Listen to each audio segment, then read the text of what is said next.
One team. Other shows barely talk sports. This show will talk Packers, Brewers, and Bucks every day. It's Wisconsin Sports Daily with Steve Sparky Fifer, served up by Wendy's on 1250 AM and 105.7 FM The Fan. Download the Wendy's app today.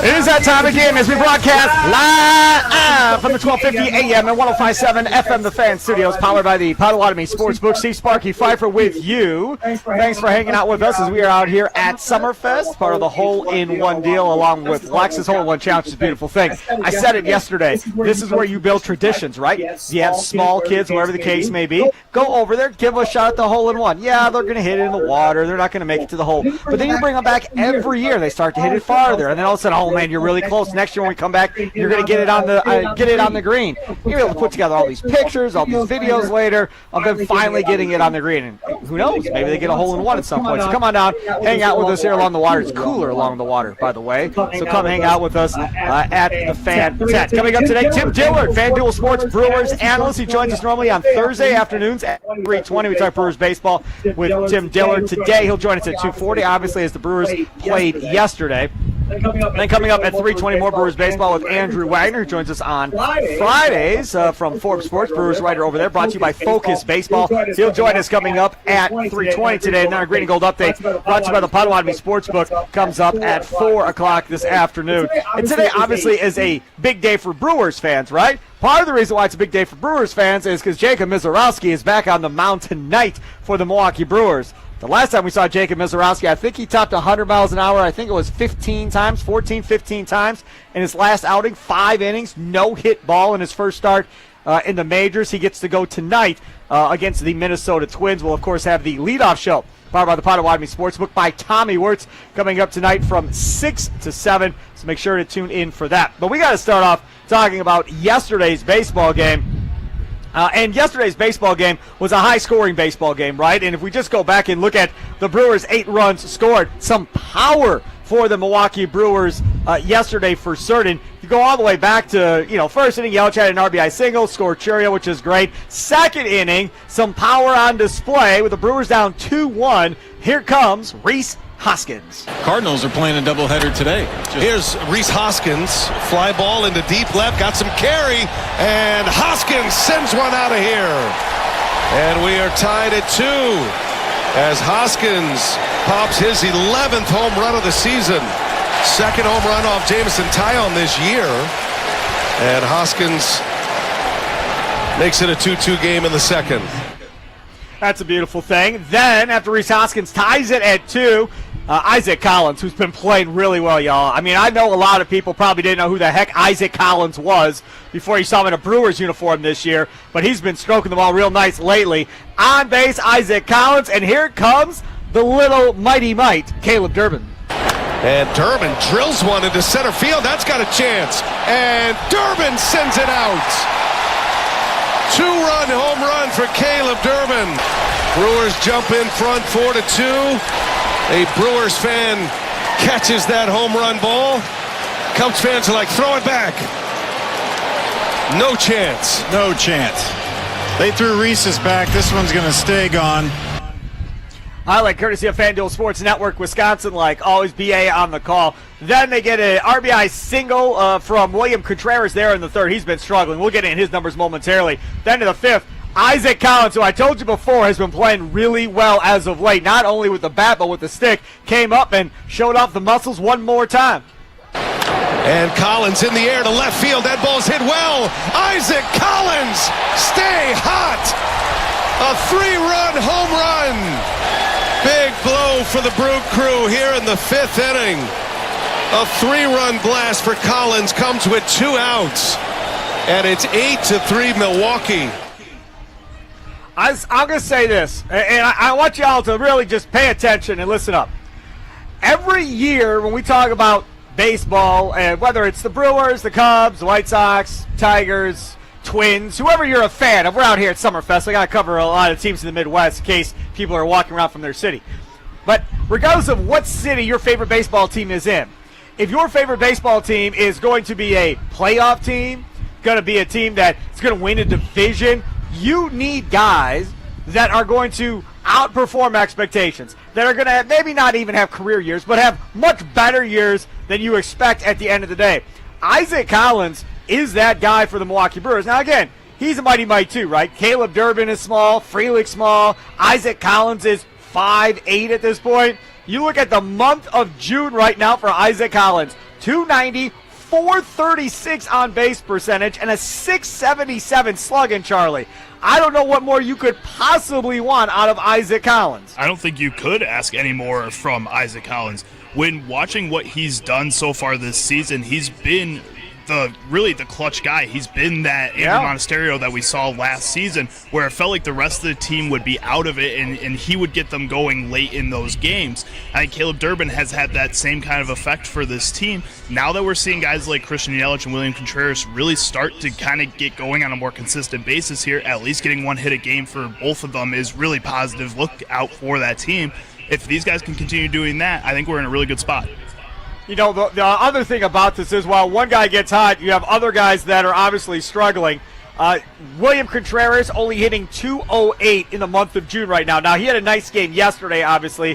Had a hit, had 3 walks, had an RBI, which was good. Rhys Hoskins. Remember when Rhys Hoskins was hot? Remember when Rhys Hoskins has this gigantic trade value that you were so happy about? Do you know, Charlie Usen back in the studio in beautiful Hales Corners, do you know what Rhys Hoskins is hitting in the month of June? Not off the top of my head. I feel like you're going to take a guess. You obviously know it's not good. Probably so how bad do you think Rhys Hoskins has been in the month of June? I don't know. I don't think it can be Joey Ortiz bad. So I'm going to say like 205, 210. 205 batting average, 210 batting average, right? No, come down lower. Lower. Oh, so we are in Joey Ortiz territory, like 185? Come down lower, Charlie. 165? Keep coming lower, Charlie. Talking about Rhys Hoskins' batting average. Keep coming down there, 100? buddy. 100? Are we going that low? Not that low quite. Okay. 130. All right. 130, and that was after he hit the home run yesterday. 130. His on-base percentage is 200. His slugging is 241. Yeah, that's how gross. bad Rhys Hoskins is. Now again, if you look at the month of May, 271, 345 on base, 531 slugging. Those are numbers that you're like, okay, that's what I'd like to see from Rhys Hoskins. So you have these months where you get going, where guys that are hot one month, all of a sudden cool off another month.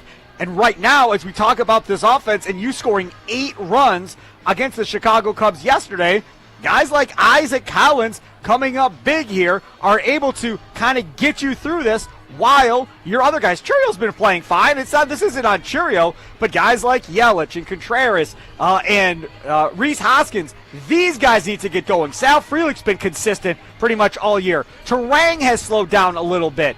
That's going to be the key. Now that you're done with the Cubs, you split that series. You're 5.5 back, same position you were when you came in. So division title hopes are still fine for the Brewers. And now you get a Twins team coming in here, and you hope, taking on the Twins here, that you get 2 out of 3. That would be nice. I want to go back to you saying that this isn't on Churio at all. I would beg to differ a little bit. Last season, we saw at the end of the year that he was one of, if not the best player on this team. Going into this year, we had really high expectations for a guy that was supposed to be a superstar almost immediately, and we saw those shining of that. What we've seen at the beginning of this year, though, is a little bit of a step back. It's not as bad as his start from last season, but it's still not what you'd expect out of a guy that you saw have that star potential that everybody's been talking about. Okay, look, I'm not going to sit here and disagree with you. I think when we said Jackson Churio, you were thinking superstar and so forth. I still think Jackson Churio is going to be a superstar. I think so, in the month of May, he hit like 230, right? That's horrible. In the month of June, he's hitting 279 with a 500 slugging. On base isn't good, 290. But 279 average, 500 slugging. I think if his slugging stays around 500, you're going to take that every day of the week. Now, you like him to hit maybe closer to 300, but in today's game of baseball, how many guys are even hitting really 300 when you look at a given lineup in a box score? This isn't the steroid era anymore. This is the era of the pitcher now, Charlie. It is, but also you still have guys hitting around that 300 mark, and there's guys that aren't stars hitting around that mark.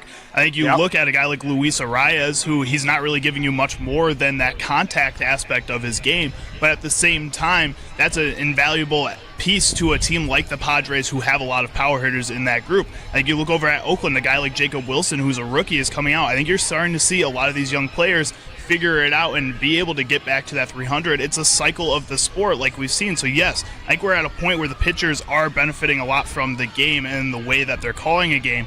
But at the same time, you're going to start seeing guys pick it back up, and I think Jackson Chourio has the tools to be in that 300 type of range for a full season. And right now, it just doesn't look like he's reaching that high yet. Let me ask you this. When the season ends, and you all can jump in on this as well, onto this question. When the season ends for the Milwaukee Brewers, regular season, not postseason, because they're going to be in the playoffs.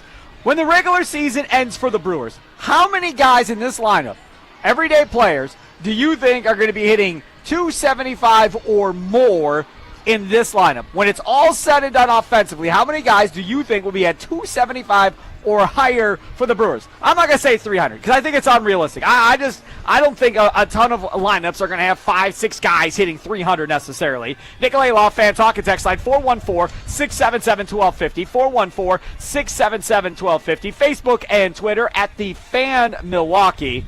Sound off with a recorded voice message on the Odyssey app. It's Wisconsin Sports Daily, served up by Wendy's as we broadcast live from the 1250 AM at 105.7 FM The Fan Studios. Steve Sparky Fifer with you out here at the Hole-in-One Challenge at the Summerfest grounds right along the water. Come on out, say hi. We'll be here Thursdays and Fridays throughout the run of Summerfest.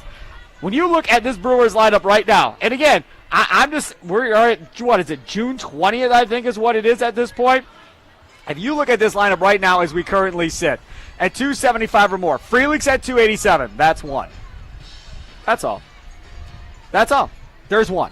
There's only one guy, Charlie, right now that is sitting over 275 as we sit here today. Now, Chourio, 260. Okay, maybe he gets there. Terang, 269. Okay, maybe he gets there. Nobody else is close. Yelich, 242. Contreras, 243. Hoskins, 243. Isaac Collins, 244. Durbin, 216. Ortiz, 194. I mean, best case scenario, you might get 3 probably at 275 or more, and that might be wishful thinking. That's real wishful thinking. I don't know if we're even going to get close to that best case scenario. I wouldn't be surprised if the Milwaukee Brewers finish the season with 0 guys batting at 275. Okay. I don't think Sal Frelick has that in him to continue that for a whole season. Bryce Terang has been too streaky up to this point in his career. And Jackson Chourio, I just don't think, based on what I've seen him do this season, has that style in his game. I think he could in the future, but not right now. I think Sal Frelick is more than capable of being right around a 300 hitter in his career. I do. Because of his speed, the ability to put the ball on the ground, doesn't strike out necessarily a ton. I think Frelick can be that guy. I think Terang can be that guy too, somewhere around 280, 290, something like that. So now I went over and I looked at the supposed favorite to win the World Series, or one of the favorites to win the World Series, the traitor, and the Cubs down in Chicago. Oh, their offense is so great, Sparky. Kyle Tucker's over 275, 279. Pete Crow Armstrong, the great Pete Crow Armstrong, he's hitting 270. The only other player close is Nico Horner at 288. So right now the Cubs have 2 with a possibility of 3, and you could put Michael Busch in there at 262, the possibility of 4. There's really not that much of a difference. That's why I say when you start talking about saying guys should be hitting 300, man, that's just not a thing anymore. I mean, that Cubs offense has been pretty good, and they don't have anybody even at this moment in time hitting 300 themselves. So to think you're going to have 3 or 4 guys hit 275 or more at the end of the year is going to be the same as an offense that's considered better than yours in the Chicago Cubs. I think the benefit that the Cubs have, though, is that they have so much power within that lineup. Kyle Tucker is probably going to end the season with 27-plus home runs. Pete Crow Armstrong is on pace to be around the same. Seiya Suzuki is having the best power season of his career. Michael Busch, I think, is at least a 15-home-run guy, and I think you could say the same for a Matt Shaw if he were to play a full season for this team. Dansby Swanson's in that range. That's the huge difference. So, yes, they don't have all of that contact, but I think if you don't have that power, then you have to then focus on the contact to even it out. If you don't have either, then you're screwed. Yeah, I think the power angle on this, you're absolutely 1,000% correct on. And that's something, with all due respect, this show has been talking about all off season long, about finding another power bat. and we were ignored by the Milwaukee Brewers as far as finding another power bat. Now, will they actually do it at the trade deadline? That we're going to have to find out and wait and see on. Let's talk all about Wade versus Diener coming up. That's right, Dwayne Wade and Travis Diener back for year 3. Join NBA stars Dwayne Wade and Travis Diener on June 27th for the Champions for Literacy celebration as they make an impact in Milwaukee and at Marquette. Tickets on sale now at wadeversusdiener.givesmart.com. That's Wade versus Diener. .givesmart.com. Steve Sparky Fifer with you. Wisconsin Sports Daily served up by Wendy's weekday afternoons. 2 to 5 out of here at Summerfest, baby. Bands, music, great food, great drinks, all that going on. We're out here with a hole-in-one challenge along with Lexus. Come on out, say hi, see us, and stop and say hi for sure. Right now, time for your forecast here on the Fan. 84 degrees and fair skies right now. Again, the rest of the day looks fine. Now, I'll be honest, yesterday, same time, that's what the forecast looked like, and then we got rained on at like 3:30, so things change. It's Wisconsin. But right now, it looks fine. Low of 73, and then tomorrow, windy, very windy, and a high of 93.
Out here at Summerfest with the Hole-in-One Challenge, partnering up with Lexus. Beautiful car on the line here with this Hole-in-One Challenge. Come on out, check it out, take your swings.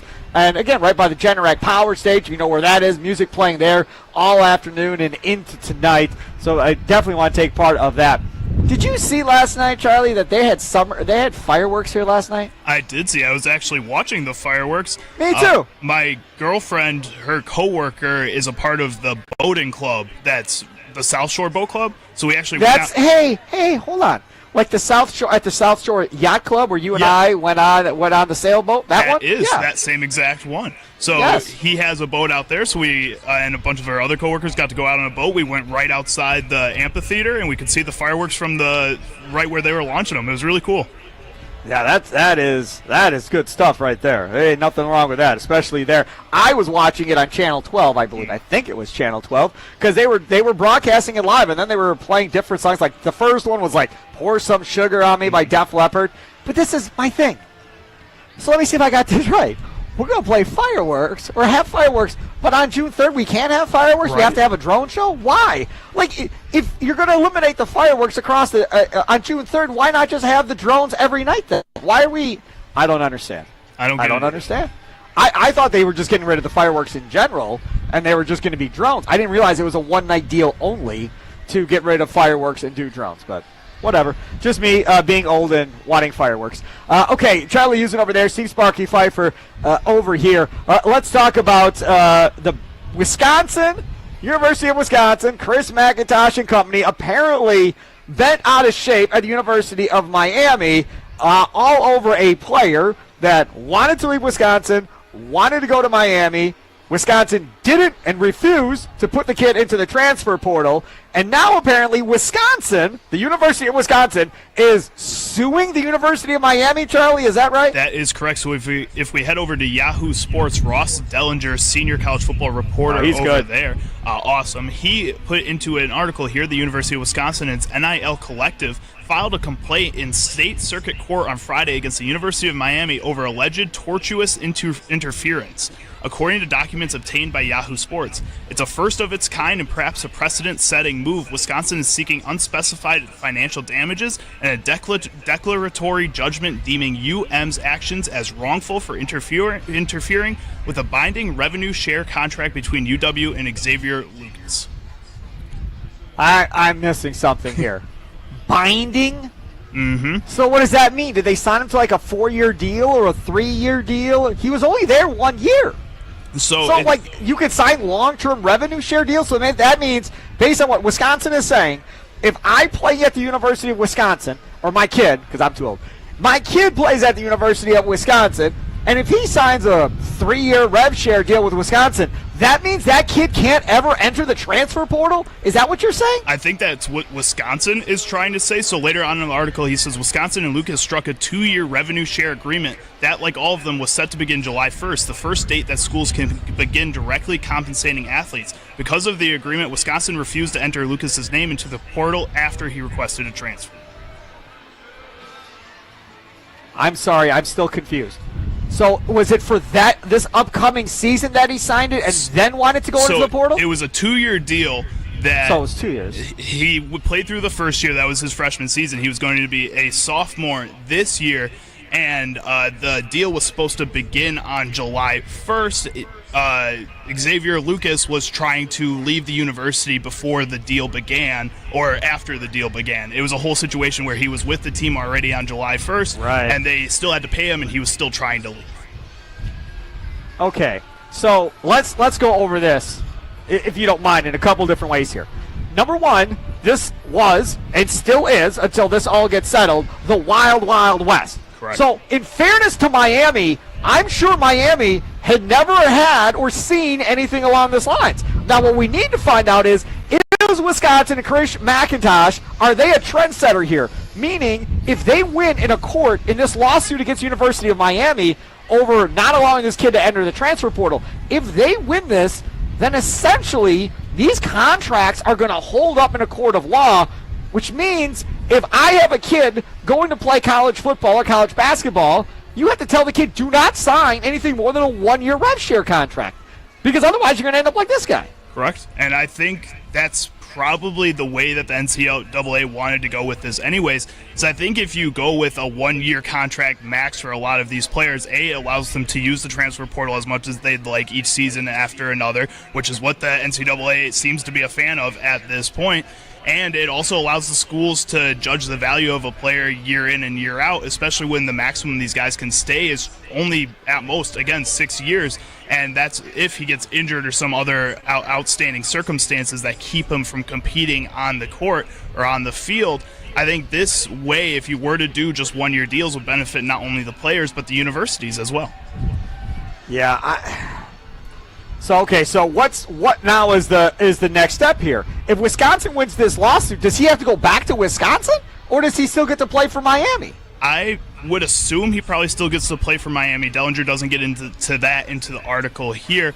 I would assume he gets to play for Miami. There may be some kind of punishment for the university, I would say, because it doesn't seem like Wisconsin is going at Xavier Lucas. They're going at the University of Miami for tampering. So I don't know if this would involve him at all, and I think if you were to make him go back to Wisconsin for some reason, that would be a whole different issue that Wisconsin would have to deal with legally.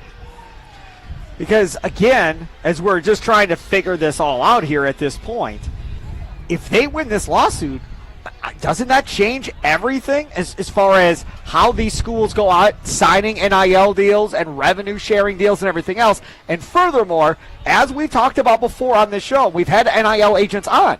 And I know parents are like, I don't want to sign an NIL agent for my kid to go play college basketball or to go play college baseball or college football or whatever the case may be, and you don't want to give up a percentage of the money to said NIL agent. But this is another shining example of this kid thought he had it under control and thought it was going to be good. Then after the deal was done, then he wanted to go get an NIL guy to come in and help. Well, now it's too late. So now Wisconsin's suing Miami. And again, if Wisconsin wins, will other kids ever sign another 2-year rev share deal like Xavier Lucas did? Or will they only sign 1-year deals going forward? Because if you sign more than 1 year, you are now locked in like a professional contract would be at this point. And if you're at Wisconsin and you're scared of, man, I don't want to lose this really good kid to Ohio State if he blows up his freshman year. Man, I want to lose this really good kid to Alabama if he blows up his sophomore year. So you start signing kids to 3- and 4-year deals. Then, see, I'm full of questions. If that kid blows up and signs a 4-year rev share deal but leaves after 3 years to go to the NFL draft, does he have to pay that money back for the 4th year when he's not there and goes to the NFL? What then? I don't know. That's all the questions they're going to have to answer. I think whether or not Wisconsin wins this, I think these are still questions that are going to be up and for debate across the NCAA and college football. I think right now, if you look at those situations, if Wisconsin did want to go and sign long-term contracts with these players, the way that it's shaping out in the NCAA and the revenue sharing that they're planning on doing with these universities and how much money they're going to be allotted, if Wisconsin signs a quarterback for 3 straight years to a long-term 4-year contracts and none of them end up being the true starting quarterback, then all of a sudden the football team is getting defunded and all that money is going to the basketball team to go get their recruits because they're so good at getting the transfer portal guys like a John Tanji and such. Right. So I don't even know if Wisconsin could risk giving long-term contracts like that unless they were 100% sure a player is going to be good. And I don't know if you can 100% guarantee that, especially the way that Wisconsin's recruited so far. Don't you have to approach this like the Brewers, though, if you're the Badgers at this point? Don't you have to approach this NIL and revenue sharing deal like you're the small market? Because there's no way financially they can keep up with Ohio State. There's no way financially they can keep up with Texas and LSU and Alabama. There's no way. So you have to figure out what's the best way. What do the Brewers do? Jackson Cheerio's really good. Hasn't seen a pitch in Major League Baseball. Let's sign him to a long-term deal and hope it works out. Now, if Jackson Cheerio doesn't end up being an all-star and everything you hoped he could be, yeah, it could backfire. But again, at like $8 million a year, $10 million a year over 7, 8, 9 years, you're still looking good even if it backfires. But you've got him locked out. You bought out arbitration completely, so even if he plays well, he can't earn more money. And you bought out a year or two of his free agency too. I just think at some point, if you are a school that can't compete financially, which Wisconsin will not be able to, how do you win the recruiting battle and then guarantee yourself that you're not going to lose that guy eventually? The Badgers were built under Barry Alvarez and under Brett Bielema on the backbone of, yeah, we recruit 3-star kids, and yes, we get 3-star kids, but guess what happens? We develop them into 5-star kids by the time they're done, and then you see their name pop up in the first round of the NFL draft, Wisconsin. Second round of the NFL draft, Wisconsin. They develop them. In today's era, if this was Barry or Brett, J.J. Watt, prime example. J.J. Watt balls out first couple of years. J.J. Watt going to be here the entire run? Or is Ohio State or Texas or SMU going to get him so much NIL money he can't turn it down? And then he's out, and then he's only a Badger for a year or two. That is the problem that you face right now if you're Wisconsin. And that's why this lawsuit the Badgers have thrown at the Miami Hurricanes over Xavier Lucas is a huge, huge deal right now, because if they win the lawsuit, it changes everything, I think, going forward in college sports. I think so. I think if you look at Wisconsin and you compare them to the Milwaukee Brewers, I think when you're just talking about one of the programs in and of itself, yes, you can say that the football team, if they were given all the money, can run this like the Milwaukee Brewers, where, yeah, we can go get the 3-star guys, give them a little bit more money on one-year deals and try to figure it out that way. The problem is that the Milwaukee Brewers are not competing with the Timber Rattlers for their revenue. They're not competing with any of the other minor league teams for the total revenue that the organization makes in general. The Badgers and this football program are going to be competing with the basketball team. They're going to be competing with the women's volleyball team, who's very good and is going to bring in a lot of viewers every single year. They're going to be competing with some of these other smaller teams that if they start performing well, like the women's volleyball team, then maybe they start making a little bit more money. So yes, you can say that they can take a more reserved approach and hope that maybe they get the magic in the bottle one year. But then if you do that for too many years in a row, then the basketball program starts getting more of your money. You start getting less opportunities to have that freedom. And I think that would be an issue. It's a very different circumstance because you're not competing with just yourself. You're competing with everybody else on your team. It's kind of crazy. Yeah, it is absolutely crazy. It's something to keep an eye on kind of going forward here. Coming up here in just a few minutes, we're going to be joined by Tim Dillard, FanDuel Sports Network, Wisconsin Brewers analyst, will join us. Now, normally, Tim Dillard joins us on Thursday afternoons at 3:20. Every Thursday throughout the baseball season, we have Tim Dillard on the show, but obviously the Brewers were playing the Cubs yesterday, so he has to join us today instead. And then don't forget Andrew Wagner, Forbes Brewers beat writer. He joins us, brought to you by Focus Baseball. Andrew Wagner joins us to talk Brewers baseball each and every Tuesday and Friday at 3:20. So Tim Dillard at 2:40 coming up here. Andrew Wagner will join us coming up here at 3:20. Also, don't forget about our 1-hour pregame show before every Brewers game. Every Brewers game. Not select for Brewers games, but every Brewers game. And it comes up tonight at 6 o'clock with the leadoff show, powered by the Potawatomi Sportsbook. Tommy Wirtz getting you ready for Brewers and Twins tonight. Jacob Mizorowski, baby, the flamethrower. Start number 2 for the Brewers tonight against the Twins. Looking forward to see what he can do. If you've never been to the Potawatomi Sportsbook, what are you all waiting for, man? 6,500 beautiful square feet, a 2,000 square foot center screen, over 30 sporting events they can broadcast at one time. They're showing SummerSlam coming up here, WWE SummerSlam coming up here in August. First time they'll have shown a WWE event, but they're going to have it at the Potawatomi Sportsbook. How about this? Food, man, they got you covered. Fine dining restaurants all over the place, right? Great Asian cuisine, steakhouse, all kinds of stuff. But at the Potawatomi Sportsbook, they also have the Potawatomi Sportsbook Kitchen where you can get food. All-day brunch, 48 beers on tap, dozen different specialty cocktails, homemade desserts and pastries every day at the Potawatomi Sportsbook. Burgers, sandwiches, salads, wraps, you name it, they have it. Wings, all going on there at the Potawatomi Sportsbook. I always tell people, reserve your seat ahead of time. Every time I've been down there, you got to stand if you're not there in time. I've learned my lesson. You reserve ahead of time, you feel better about everything because you know if I reserve a seat for 6 o'clock, I get there, 5:55 or so, I know I'm going to get my seat in the sports book and I'm going to be good. There's a nominal fee, but that goes towards your food and beverage, which, let's be honest, you're going to spend money on food and beverage if you're going there for 3-4 hours to watch a sporting event. Go check it out today, Potawatomi.com/sportsbook, Potawatomi.com/sportsbook. Coming up next, Tim Dillard. It's Wisconsin Sports Daily, served up hot and fresh by Wendy's as we broadcast live from Summerfest.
which is where the fan is today, attached to the Hole-in-One Challenge, brought to you by Lexus and, of course, the fan. Thanks for listening.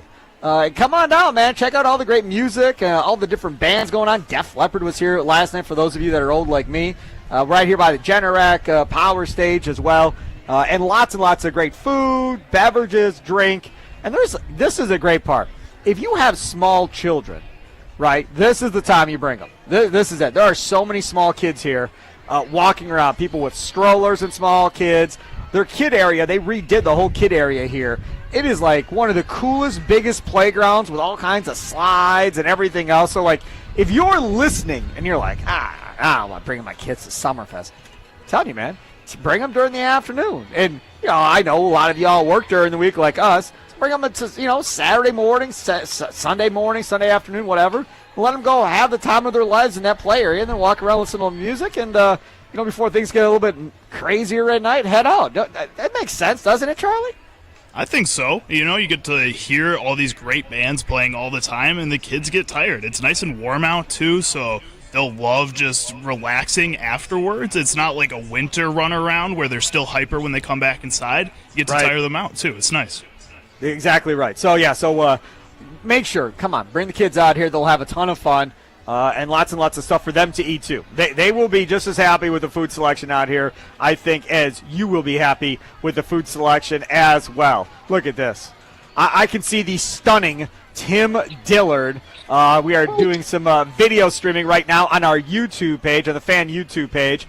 And Tim Dillard, that is a beautiful, beautiful pair of sunglasses that you have on right there, Tim Dillard. You are looking just amazing right now. It's bright out here. Right here in Minneapolis. It is. Minneapolis is a beautiful thing. Skyline right behind the stadium. I have not been to that field yet, Tim Dillard. Where does that rank on your list of top fields around Major League Baseball? I know a lot of people there wanted a roof on it, and they never did it. How cool is that stadium? It's awesome.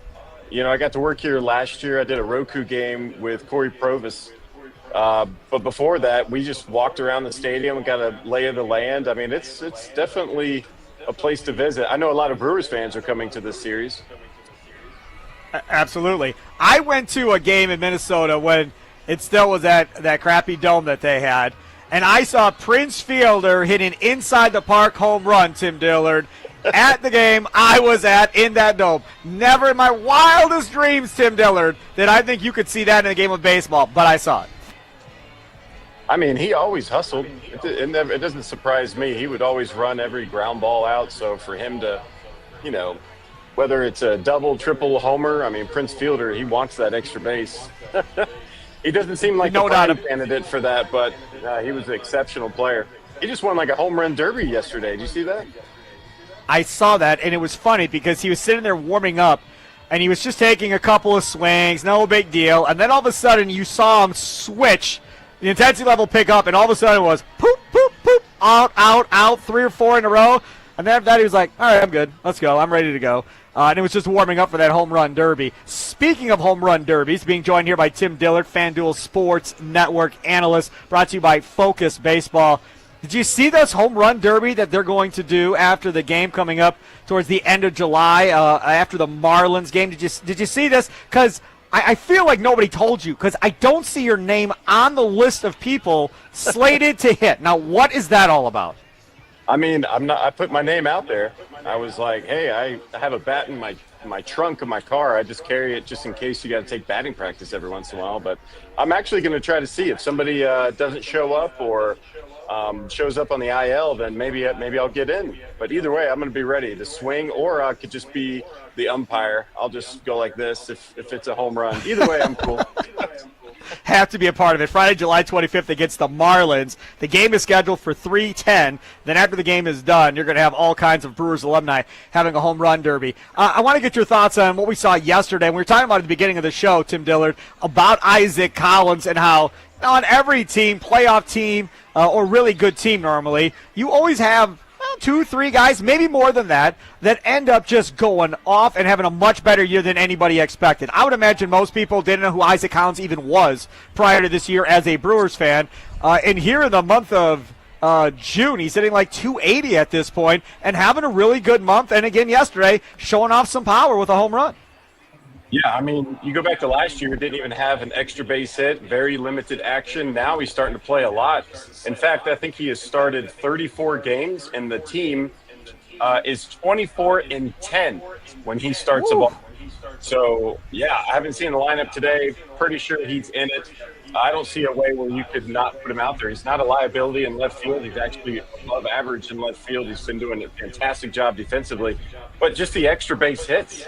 I mean, doubles, triples, homers. He's got some pop, switch hitter. I mean, he's dangerous. He's batting over 300, I think, on road trips. So, for whatever reason, he's coming into his own, and he is a threat in the lineup. He got rewarded after game one with a home run. They dropped him down in the order. I wouldn't be surprised to start to see him batting like fifth or sixth because, everybody getting on base, you got to have someone to drive him in. And if he's the guy, driving the bus right now, then you throw him out there. So let's talk about that for a second. So I'm trying to keep this positive and negative, not completely negative for you. I'm trying my best. But I got to go to this other guy then, because you talk about the middle of the lineup having to drive guys in. As hot as Rhys Hoskins was in May, he's cooled off just as much. He's hitting like a $130 in the month of June at this point. Have you seen anything different watching Rhys Hoskins as far as anything changed, or what do you think's going on? I think people are pitching him a little bit different. Early on, he was crushing things at the bottom of the zone. He was getting the barrel behind the ball and absolutely crushing the baseball. I think now they're trying to get him out more away and up, and just showing him in every once in a while. He actually took early batting practice. That's what's going on behind me. You really can't see, but there you go. It's usually nice. Contreras and Churio are the guys that are out there hitting, but today saw Rhys Hoskins just trying to work out the kinks, trying to figure it out. That's what baseball players are, right? All they're doing every single day is trying to figure it out. And the ones that are in the least amount of slumps are in the Hall of Fame. So that's what they're doing. They're always trying to figure it out and get ready for that game. The other part about this, too, when we talk about this Brewers team, it kind of feels like feast or famine for this Brewers team. Kind of, throughout majority of the year, where either they're getting a couple of runs or they're scoring 6, 7, 8 runs in a game. And I think you're still kind of looking for that consistency. Hoskins has cooled off. Contreras has cooled off as well. Churio's hitting like 280, something like that in the month of June. His on base is like 290, so that's nothing great. 500 slugging. That's what they're looking for still, is that consistency from that offense, because this pitching, I know yesterday they gave up 7, gave up more than maybe you wanted. McGill figured out a way to close that down in the 9th. But if this offense ever gets going consistently, they can put together a hell of a month. Well, it's always it seems like score 4 or more. The Brewers are like 34 and 11 or something like that. So it's kind of a race to 4 usually. But they have a very potent offense. They'll steal bases, they'll get their walks. Now we're starting to see extra base hits popping up from unlikely heroes. But I think when it comes to this offense, it's going to be driven by Contreras, by Yelich, Terang. We got Frelick batting leadoff now. I mean, Churio is the guy that's an extra base hit machine. I think he's in like the top 10 in extra base hits. He's got like 35. And that's what's going to take. It's going to take those guys to hit extra base hits because they'll get on base, they'll hit their singles. It's about getting them in. And to me, when the Brewers struggle and get beat, it's because the other team gets one crucial extra base hit. So, yeah, things are starting to heat up, not just around, baseball, it being June going into July, but I think the bats are going to start heating up too. It seems likely. I had Vinny Rottino on earlier this week, Tim Dillard, and you came up in the conversation. Rottino was telling us that Jacob Mizorowski, who's on the mound tonight against the Twins for the Brewers, the way they kind of fixed him and helped with his issues of wildness was they attached water bags essentially to his back and then tried to fix him that way as far as pitching with those water bags on his back. I suggested to Vinny that we should put water bags on your back for like a pregame show and kind of show everybody how difficult it is and see how it changes things, because I've never heard of that before. I don't know if you've ever done it, but I thought it was fascinating. Well, I mean, you've seen Paul Skeens do it as like a pregame routine. He's got like this water bag on his back. Mizorowski's starting to do it. We've seen Tobias Myers with that golf thing with the ball on the end, getting ready for a game. Quinn Priester uses a band on his left arm, his elbow, to make sure he stays closed, which I've done similar things to that because one of the biggest things in baseball is you fly open. You're trying to get your arm to come through with the baseball. Your tendency is, whatever your other shoulder is, it bails out and you open up too soon. That's why you miss a lot of arm side, especially if you're throwing 100 miles an hour. So when you're tall and wiry like Mizorowski, your whole goal is to stay as compact as possible, right? And if you're a smaller, tighter guy, it's about loosening up and trying to make sure you can get the ball to that release point. But, it's sometimes it's a mental thing that kind of gets healed or put in the right direction by a physical thing. Hey, use this water bag or use this whatever to help get your mind right on where your body needs to be. Talking with Tim Dillard. He's joining us here on Wisconsin Sports Daily, served up by Wendy's, as we broadcast live from Summerfest at the Hole-in-One Challenge, along with Lexus. And Tim Dillard brought to you by Focus Baseball. Sign up now for their summer tryouts coming up here in the month of July for your kids to get ready for next year's baseball already. That's how it works in youth baseball. Tim, I want to get your thoughts on Mizorowski. So what is this like for him? Because he's coming off of 5 no-hit innings, making his first start. Then he gets literally bumped 2 days because of a rain delay. They don't pitch him yesterday. They go with Peralta instead. I was kind of surprised by that. I thought they would just let Mizorowski stay as close to as possible being on his normal day's rest. So they bumped him to face the Twins today. What is he going through as he gets ready for his second start here? I mean, he's probably kind of used to that. You go back to last year, he would start and also be in the bullpen. And this year, mostly starting in AAA, they play 6 games on the road or at home against one team, and then they have a day off, and then they go 6 games against somebody else. So you're only pitching a lot of times 1 time a week. So I don't think it's that of a stretch for him. I think it's more important to keep Freddie Peralta consistent because he's your mainstay. He's been here all season long. He's made every single start. So to me, that was the priority. And you know what? Pat Murphy said it. He was surprised they didn't play a doubleheader yesterday. Not that he was hoping for one, but he was surprised that didn't happen because it's going to play to the Cubs' advantage, they think, in the future when they have to play this game because they have off days behind those 4 games in 3 days against the Brewers, where the Brewers are going to play 19 games in 18 days. So, but when it comes to Mizorowski and trying to get ready for a game, it's, give him the ball whenever. If you're young like that, it doesn't matter. All you have to do is just give me a day, give me the baseball, let me pitch. How much advantage, how much different will it be now that we've got some, film on him a little bit here? If you're the Minnesota Twins, you get to look a little bit at that Cubs game and try and figure him out. Is there that much of an advantage for them versus him going into this game or no? I mean, you can look at film all you want. They have film in the minor leagues for the last couple of years. They can look at his numbers and his usage and things like that, but you still got to try to put it in play. And I'm telling you, I mean, he looks like he's just tough to catch because his, triple digits, it's moving. His cutter slider, I guess he calls it a slider, but it works as like a cutter almost, 94 miles an hour. He has a 92 mile an hour changeup that registers as a 2-seamer. So there's going to be some stuff that some of these hitters have not seen before. Just because everybody that throws triple digits does it in a kind of a different way. So for him to be able to do that over a long period of time, 5-6 innings, whatever it's going to look like, outside of Paul Skeens, there's not a lot of guys doing that. It's funny, I read an article, I don't know if you saw it, Kurt Hogan, the Milwaukee Journal-Sentinel, wrote an article talking about the slider like you're talking about, but Mizorowski's like, everybody wants to talk about this slider, but nobody wants to talk about my curveball, and he loves his curveball and has made huge improvements on it, and that was the pitch I was talking about before he made it his first start. What do you make out of his curveball versus how that mixes in with what he's got with the changeup, the slider, and the fastball? Yeah, well, I was kind of alluding to it. I mean, if your changeup's 92 and you're throwing 100, that's only 8 mile an hour difference. And then if your slider's 94 or whatever, everything's going to be firm. So as a hitter, you're looking for something firm. The curveball is the only thing that's slow enough to get hitters off of all of that. You have to have some pitch, especially if you're a starter. You got to have something to slow everything down. And for him, it is the curveball. And so I think that's why it's so important to him, because he knows how important it is for his craft and what he's doing at the plate. Because if it's not working that day, they're going to sit on everything being firm. And I struggled in my career because all I had was a good two-seamer and a hard slider. I could never get a good split or a changeup to work for me. I couldn't get a curveball. And I think my career probably would have lasted longer as over-the-top pitcher had I could come up with something that was just get everybody off the hard stuff.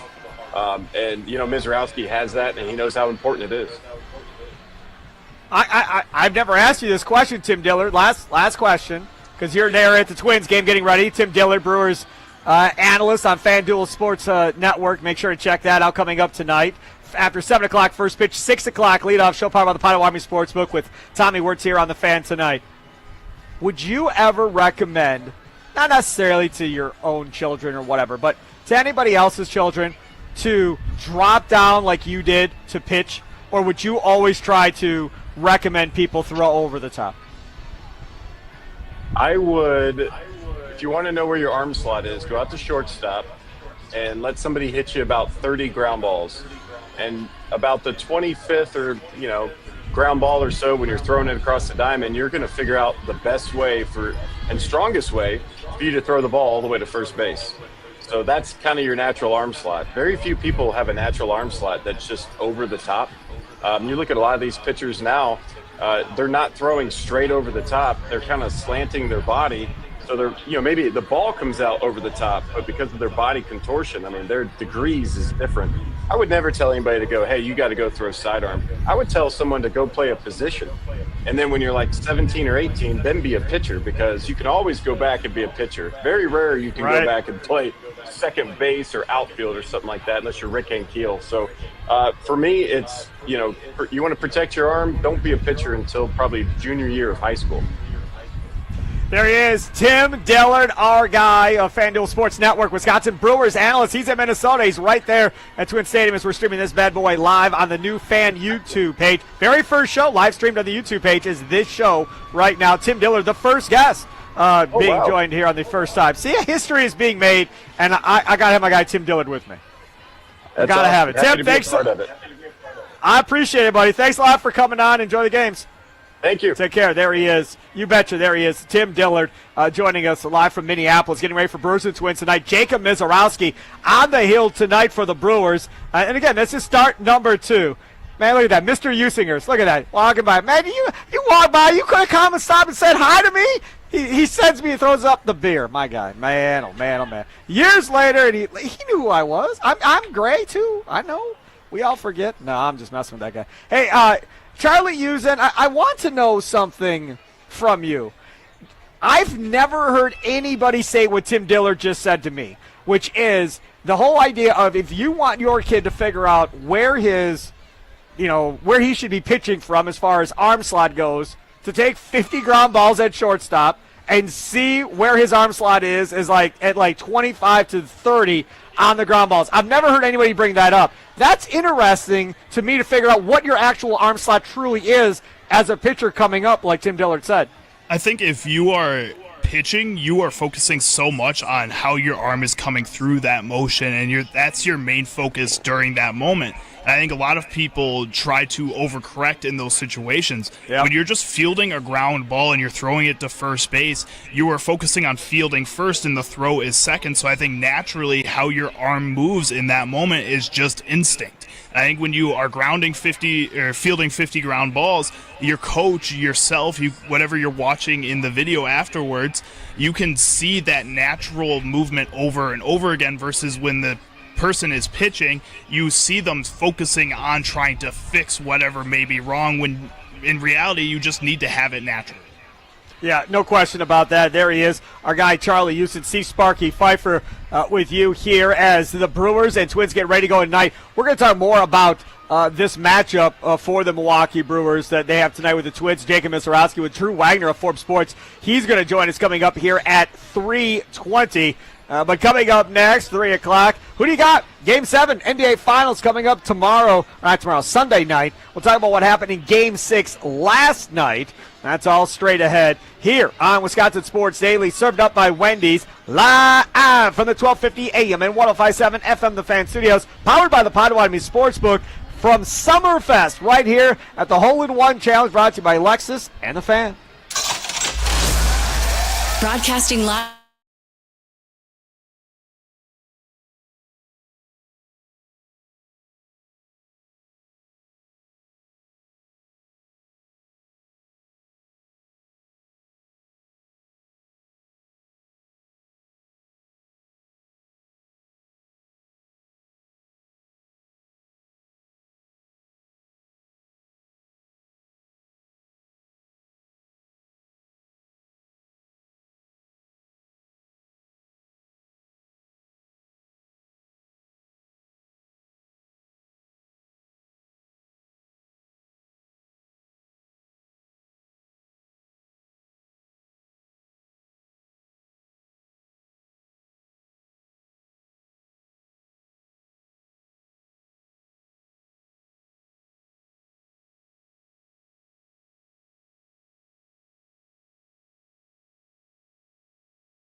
Some shows talk about one team. Other shows barely talk sports.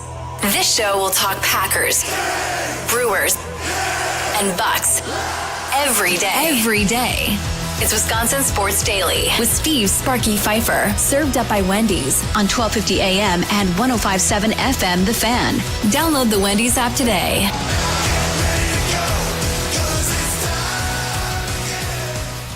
It is time again as we broadcast live from the 1250 AM and 105.7 FM The Fan Studios here at Summerfest at the Hole-in-One Challenge. Steve Sparky Fifer with you with the Wisconsin Sports Daily, weekday afternoons from 2 to 5. If you haven't heard, we have the Pack-A-Day radio show weekday mornings from 8 to 9 a.m. with Andy Herman. The Mason Crosby Show, the former Packers kicker, is on every day, Monday through Friday from 9 a.m. to 11 a.m. with Mitch Thunder Nellis. And then we have Rich Eisen from 11 to 2. And then this show from 2 until 5, our 1-hour pregame show before Brewers games, here with you before every single game throughout the season. And all you have to do is tune into the leadoff show, powered by the Potawatomi Sportsbook with Tommy Wirtz. Will be back on the air tonight from 6 to 7, getting you ready for Brewers and Twins. Jacob Mizorowski, the Brewers flamethrower rookies, on the mound tonight for his second start of the year. We'll talk more about that with Andrew Wagner of Forbes Sports coming up. Last night it was the Pacers and the Thunder, but somebody forgot to tell the Thunder that there was a game going on last night. And when we talked about this yesterday, as far as, okay, what are going to be the keys for the Pacers? How do they win this thing? I don't know if anybody really went into that thing thinking the Thunder were going to be that bad from three for as long as they were. And they had, a 10-2 lead, and after that, the Pacers just absolutely took control for the rest of that half. And then even to start the third quarter, the Thunder couldn't hit a shot to save their life, and the Pacers pulled away 108-91. I thought Halliburton would have that big game, right? That 30-point game, playing hurt, being injured, be able to come out there and be that rock star. He wasn't able to do that, but he was definitely instrumental in that game yesterday, Charlie. He was important, just the energy that he brought to the court at any given moment that he was out there. Even when it took him forever to get that first shot up and in, that was electric for the team, and you saw the energy thrive throughout that roster whenever they were on the court. And again, it wasn't just him that was hitting the clutch shots then. Because of that, a lot of guys were hitting clutch shots. Yep. This is Pascal Siakam hitting a turnaround jumper as the second quarter buzzer sounds. They'll hold it for the final shot.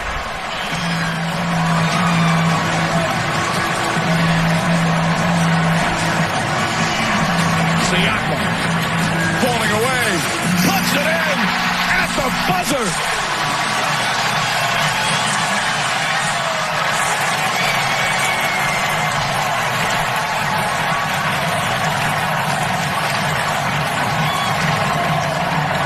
Facing elimination, the Indiana Pacers with a dominant first half. Outscored them 36-17 here in the second quarter. Now, I understand something, highlight courtesy of ABC. I understand this. When you're on the road and you're down by that much, it's going to be very, very difficult to overcome that and come all the way back at that point, especially with that Pacer crowd. I think they're so much better than that Thunder crowd, and I hate the Pacers. I hate Halliburton. I want to see them lose. But as I've realized here along the way, and as I've stated, it just feels like they're a team with destiny. It just feels like, they're Cinderella, the whole deal. It doesn't feel like the Pumpkins coming back. It feels like this whole thing is done. Now they're going to go to OKC, probably win this thing Sunday night, and toodles to you. But, again, you look at that game, the box score. Who was that guy? I mean, Siakam 16-13. That's okay. Neesmith 10, big deal. Halliburton 14, 5 assists, big deal. And then Obi Toppin is 20. That's really the only guy that you're like, okay, maybe he overperformed a little bit. And, of course, you had, DJ McConnell, who had that big game. The guy that we sat there and talked about and focused on during the game was who? Ben Mathurin, right? And Mathurin didn't do much anything, Charlie. Didn't do much at all, and yet they were still able to win. And that's all that really matters at the end of the day. But it didn't take a special performance from anybody to beat the Thunder.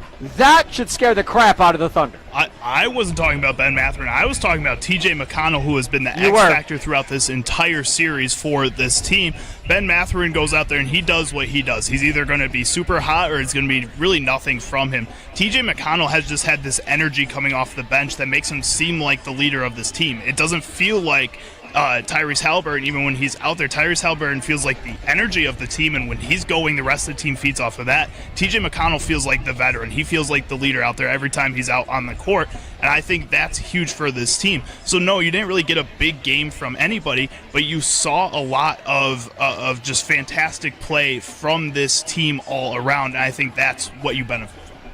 Who you got tonight? Pacers, Game 7, not tonight, but Sunday night. Who do you got Game 7? Pacers and the Thunder coming up. Nicolay Law Fan Talking text line 414-677-1250, 414-677-1250. See Sparky Fifer with you. Wisconsin Sports Daily, served up by Wendy's, who's broadcast live out here at Summerfest at the Hole in One Challenge along with Lexus. Come on out, say hi. We'll be out here Thursdays and Fridays throughout the run of Summerfest. I am slightly jealous. There is a drum line going by, and I cannot follow along like a fanboy and just follow and listen the rest of the day. Got the Summerfest parade going on, and there was a drum line as part of it. And I have a weakness for any type of drum line, specifically, Charlie, where I get very distracted and just want to listen. I played drums coming up. I marched for 14 years. So that's the type of music you like? That's your go-to I music? like if you want to look up and see what I really, really like, look up DCI. I think it's DCI.org. It's essentially Drum and Bugle Corps is what it is. And they have the World Championships in Indianapolis every year. They play all over. They play in Madison. Madison Scouts is one of the bands and so forth. And it's all college kids. They play and they travel around the country. They sleep in gymnasiums. They practice a ton during the course of the week. But the marching, the music is really, really, really good. Truly appreciate it. So like I said, you got a really good drum line. I'm in. All right, you said we had a call to get to. Who do we got? We do. We have two callers on the line. First, we're going to head over to KJ in West Dallas. KJ, you are on Wisconsin Sports Daily with Steve Sparky Fifer, my man. What's up, KJ? Hey, Sparky. Happy Friday. Thanks for taking my call. Great show. Hey, man. Always. Hey, KJ, we're on YouTube now, man. You got to go find us on YouTube. Got to go subscribe on YouTube to the Fan. Got to do that for sure. Hey, I'm going to take the dog. I agree with you. They look like the team of destiny.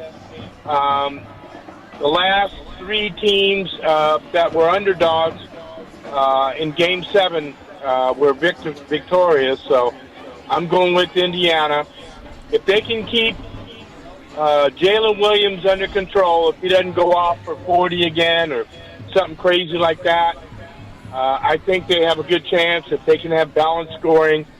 Nemhard has been doing a really good job, even though, SGA's been getting his, but, he hasn't been doing, crazy numbers. He's been about his average.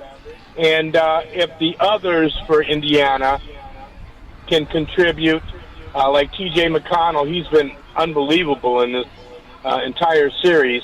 I think they have a good shot at winning this Game 7. I look at it being a close game, Sparky. I don't think it's going to be, a blowout more than 10 points either way. I think the biggest thing is going to be, can the Thunder quit turning over the damn basketball? Thanks for the call, KJ. I think that's what it comes down to, Charlie. I mean, no matter who it was, the ball was getting poked out of their hands nonstop throughout that game. And swatted at. They were double-teaming guys going to the rim. They were double-teaming guys on the wing. Didn't matter who you were. And creating turnovers and taking the ball away and forcing them, really, to try and hit jumpers. And nobody really got going for them last night. It's because the Pacers were controlling the pace of that game. I keep saying it. Every time that they are the ones running the momentum, no other team can match them. All you have to do is get control of that game early, and they are usually out of it at that point. If you let them get hot, they are going to get hot. But if you can stifle them for one quarter, it's going to be a struggle for this team to find that person to get going. But what they did is they let themselves get into their own heads, and they were trying to think that, we don't have to take this as seriously. We're a better team. We've proven over the past couple games that we're a better team than this. We can finally calm down. They can't calm down. In Game 7, they have to be playing at 100% intensity the whole way, and that's how you avoid those turnovers and avoid the Pacers taking control. Again, when you talk about playoff basketball, it is so much just like the regular season, right? It's about rebounding the basketball. It's about making sure to get to the free throw line, and God knows SGA gets to the free throw line a ton. So getting to the free throw line as much as the other team and making your free throws. But then the other part of it, obviously, is still turnovers. For me, it's, 12, 13 turnovers for a game. I think you can live with that. I think the Thunder had like 13 turnovers in the first half of that game last night. Yeah, you can't survive that, especially when Indiana isn't really taking that many shots. And the Pacers, or the Thunder, the other thing is they didn't take shots. I think they only had 74 total shots in this game. With as good of a team as you are, you should be putting up more shots, in my opinion. Who's next? All right, next up, we're going to head over to Ram on the north side. Ram, you are on Wisconsin Sports Daily with Steve Sparky Fifer, my man. What's up, Ram? I know you like being a drummer. Thanks for taking my call, Sparky. Yeah, man. I'm all about drums. You know about man. Buddy Rich? Yeah, oh, man, I got Buddy Rich CDs, man. Yes, okay, I do. All right, well, I'll leave it at that. Yes, sir. I'll put Sheila E. in there, too. I'll put her in there. I'll tell you another one that's really good is, or whatever, Neil with Rush is one of the best of all time, too. Yeah, absolutely. And don't forget about James Brown, drummer.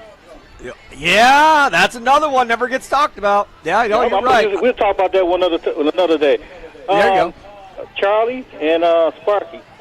T.J. McConnell reminds me of Mark Price. Oh, stop. Don't do that. No, don't do that. Don't compare him to Mark Price. Sparky, man. What I'm saying is he's coming off the bench. And I saw a play last night. Did you see the steal he got on the out-of-bounds play? He was turning his body to the opposite side. He tipped the ball, and then he caught it before it went out of bounds. And then I think that was a play of the game. That was a backbreaker. I think he trying is. To have a chance. But I think that was a backbreaker. This is the thing, though. Mark Price was a starting point guard, and a good starting point guard, could shoot lights out from outside, right? This dude is a role player. He's not a starting point guard in this league. I'm just talking about style of play and his hustle and his grind. And then he had 4 steals. He got like 22 steals in the finals. Yeah. You got to put his name in there for MVP if the Pacers win. No. And then the last you thing can put his name in it, I guess, but he ain't going to win it. But I think the big difference I see is OKC's offense, they don't have a half-court offense. Right. Like, see, when they're going downhill shooting threes, but they kind of remind me of Boston. When the threes are not falling, it's a wrap. No, you're right about that. That is exactly what it is. No question about that. It is all essentially down to that. Yeah, take care, Ram. You betcha. Have a good day. What do you think of that, Charlie? Do you think, at the end of the day, that this team is really that reliant on the three-point ball? Nobody talks about it enough? I think they are semi-reliant on the three-point ball. I think when you watch this team, it's not really that all the time they are sitting there trying to shoot the three at any given moment. But if that is the plan for the game, then that is what they do. I don't think you can get around it. But if the plan for the game is to score in the paint, if it's to give Pascal Siakam the ball on the baseline and have him back somebody down, that's what they do all game. And then Andrew Nembhard will be trying to back people down in the mid-range. You have Tyrese Haliburton taking more mid-range shots. But if it's Tyrese Haliburton chucking the ball from 10 feet outside the three-point line, then you're going to start seeing Andrew Nembhard start doing that. You're going to start seeing all these players start matching that style. So, yes, I think sometimes it ends up like that, but that's not the constant game plan for it. Does SGA have to go off for 30 or 40 in order for the Pacers to win this next game? Because, again, the game before, Game 5, Jalen Williams and SGA both had 30-plus points in that game. This game, that did not happen. They were more pedestrian-like in this game than they had been in the games they won. I would love to go back. Maybe you could do it from your side. Go and look. What are SGA numbers in wins versus what are SGA numbers in losses for the Oklahoma City Thunder? I mean, is this as simple as, hey, look, if we keep him under 25, 27 points, Pacers win. If he goes 30 or more, Pacers lose. Is it just that simple when you look at that game log for SGA to really kind of see what this is? So, not really. In wins this season, he's averaging 33 points per game, 6 assists, 5 rebounds, 1 block. In losses, he's averaging 30.9 points per game, 6 assists, 4 rebounds, and a little under a block. So it's still pretty close. It's still pretty close. But again, yesterday, Jalen Williams yesterday, 10 points. Nothing special about that. Or actually not 10 points. 16 points for him, 21 for SGA. They just got to be better than that. Off the bench, your highest score was 11 points, and that was Joe last night. And he was the one that hit a couple of threes. And in fact, he was the only one, him and who was the other one that also hit 2 threes? There was 2 of them. Jalen Williams also hit 2 threes. So there was 2 guys that hit 2 threes. Nobody else had more than 2 threes for the Oklahoma City Thunder. They shot 26% from 3, 8 of 30 in that game. They obviously have to get better than that, and they're going to be at home. So you would assume they will get better than that. So who do you got coming up on Sunday night, Charlie? So I'm going to stick with the team I was cheering for before. I got the Indiana Pacers, man. I've been rooting for this team. I've never given up on them. I hope it rains on you tonight. I hope it rains. I hope it pours. I like hanging out at the concerts in the rain. That's a lot of fun. See? What's wrong with you? It's a lot of fun, Sparky. You should try it sometime. You know, it's really free. No. But the Indiana Pacers, Game 7, I think they come out, win this. I think it's on a Tyrese Halliburton game winner. End the season how you've been shocking everybody all year. That would be as fitting of an ending as you possibly could get. Really would make that Disney movie when they make it 20 years from now really play out true to the note. I agree. I think the Pacers win it. Wouldn't surprise me if Halliburton is the guy that wins it at the end for the Pacers as well.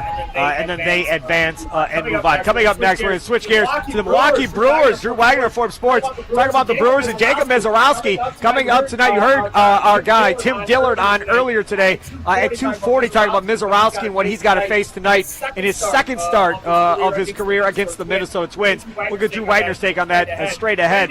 Wendy's, baby. How about Taki Fuego chips? Do you like Taki Fuego chips, Charlie? Are you a Takis guy? Oh, yeah, I'm a Takis guy. I was real excited for this one. Okay. So listen up. Because if you've never had them like this, Wendy's new Takis Fuego meals are here. What? This Sammy has a Taki Fuego chip intensity you love, piled up on one of their fan-favorite spicy chicken sandwiches, which, by the way, I had for dinner last night, the spicy chicken sandwich, with Taki Fuego chips, chili lime sauce, and creamy corn spread. The small Fuego fries get tossed in an intense chili lime seasoning. It's almost like this meal couldn't take on any more Taki Fuego chip intensity. That's where the extra 1-ounce bag of Taki Fuego chips on the side comes in. Oh, my God. Well, while supplies last, you can grab these Taki Fuego meal at midnight or later, limited time only at participating U.S. Wendy's. Are you kidding me? That sounds pretty good to me, Sparky. Are you kidding me, man? I think it's a smart move by Takis to get in bed with Wendy's. I think that's brilliant. I do. We'll see how this all goes. But I told you I had Wendy's last night. The family sat down, had dinner at Wendy's last night, the South Milwaukee location.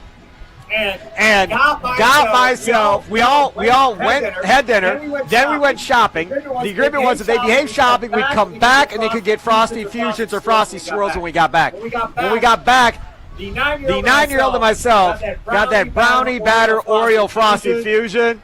Him and I both agree. That's like heaven on earth, man. With the chocolate-based Frosty to go along with it. If you like chocolate, that thing was amazing. I got a small one. Next time I'm getting a bigger one because that was amazing. Absolutely delicious. Those Frosty Fusions going on at Wendy's. Drew Wagner comes up next. Forbes Sports Brewers beat writer will join us again. The Brewers and Twins tonight. Wisconsin Sports Daily set up by Wendy's live from Summerfest right here at the Hole-in-One Challenge along with Lexus. Back after this. Broadcasting live from the fan studios, powered by the Potawatomi. I had to break down everything. Hey, Charlie, don't you have to take us off screen every time? I just have to mute myself and then it won't play anything. In the streaming? Yeah, I just don't want to make it go black because then I think people are just saying that's watching something it's fine. No, that's fine. Yeah, that's good. Yeah, I was just asking. As long as I mute myself. All right, cool.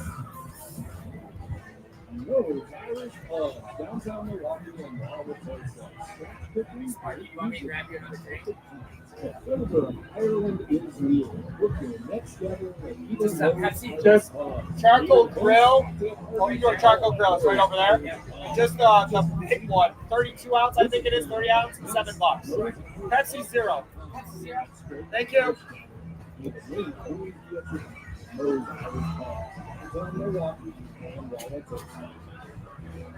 is the way of the road. As a learning group does whatever it takes to keep the power on his community. And he wants a partner like Granger does the same. Granger offers the professional grade products he needs, from voltage detectors to harnesses to hardware, plus fast, dependable delivery. So he can listen to every challenge. Call 1-800-GRANGER, Granger.com, or just stop by. Granger, the ones get it done. How you doing, Thunder? Good. How you doing? Good. Better enough for some freeze? Yeah, when I got here, these were both up, so I had to pull them both out. The sun out. It's hotter than normal. Especially since it's How much did you pay? Okay. How much did you pay for parking? I found a spot on the street, so $3.30. I parked a crew chair for no chair while we sat. For like $20. That's what I paid yesterday too. That's better than taking my lot for like $40. Did you get a parking pass? Nobody got parking passes. We didn't even have one for the. We didn't have one for the station vehicle. We must be charging a lot. We got one for the station vehicle now. We even have one up until yesterday. Yeah, that's how it goes. What time are you coming back? I was gonna jump on with 4. Is that all right? Yeah, that's fine. 4's good. Yep. Anything? Huh? Oh, Jack's getting me a soda. I'm good. Thank you. What's the latest on the crew? Let's go inside the clubhouse with Drew Wagner of Forbes Sports on Wisconsin Sports Daily. Served up by Wendy's on 1250 AM and 105.7 FM The Fan. Inside the clubhouse is brought to you by Focus Baseball. Sign your kids up now for July open tryouts at focusbaseball.com. Ages 6 to 17. All right, here we go. Let's get to our guy, Andrew Wagner, brought to you by Focus Baseball. Okay, covers the Brewers, as you just heard, for Forbes Sports. Mr. Wagner, since you are not joining us on our brand new YouTube channel for the fan, where we are streaming live right now, make sure to do that in the future. If you've not checked us out on streaming yet, day one, actually, show one. We've never streamed before up until right now. So, you know, we're breaking into the 21st century. We're getting there eventually, one day or another. Drew Wagner, I was told you cannot join us because you are floating somewhere in this country. So where are you floating? I'm in a undisclosed flotation device on a undisclosed water body in an undisclosed portion of the state of Wisconsin. Where are you? You sound like you're in a graduation party or something. We are at Summerfest at the Hole in One Challenge with Lexus out here doing our show Thursdays and Fridays, Wisconsin Sports Daily. Throughout the run of Summerfest, every Thursday and Friday, we are out here. There's a nice breeze blowing, but if you are in the sun, you will get toasty quickly. But that breeze keeps it kind of cool. I'm assuming, I don't know where you are, but I'm assuming that it is also relatively warm wherever you may be.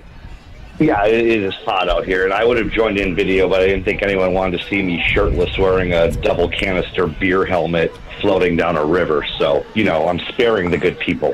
I think it would have went. I think it would have went viral myself. Probably would have been good for ratings, but that's okay nonetheless. Let's talk about this Brewers team splitting with the Chicago Cubs. After the game last night, Pat Murphy kind of took some shots at the Cubs from the aspect of so rain in the forecast. Like, why aren't we playing too? Like, what's going on? And they rescheduled it, so the middle of August. This isn't the first time the Brewers and Cubs have had their tussle about cancellations and delaying games and so forth. If you look at the Cardinals and the White Sox, they were playing in Chicago.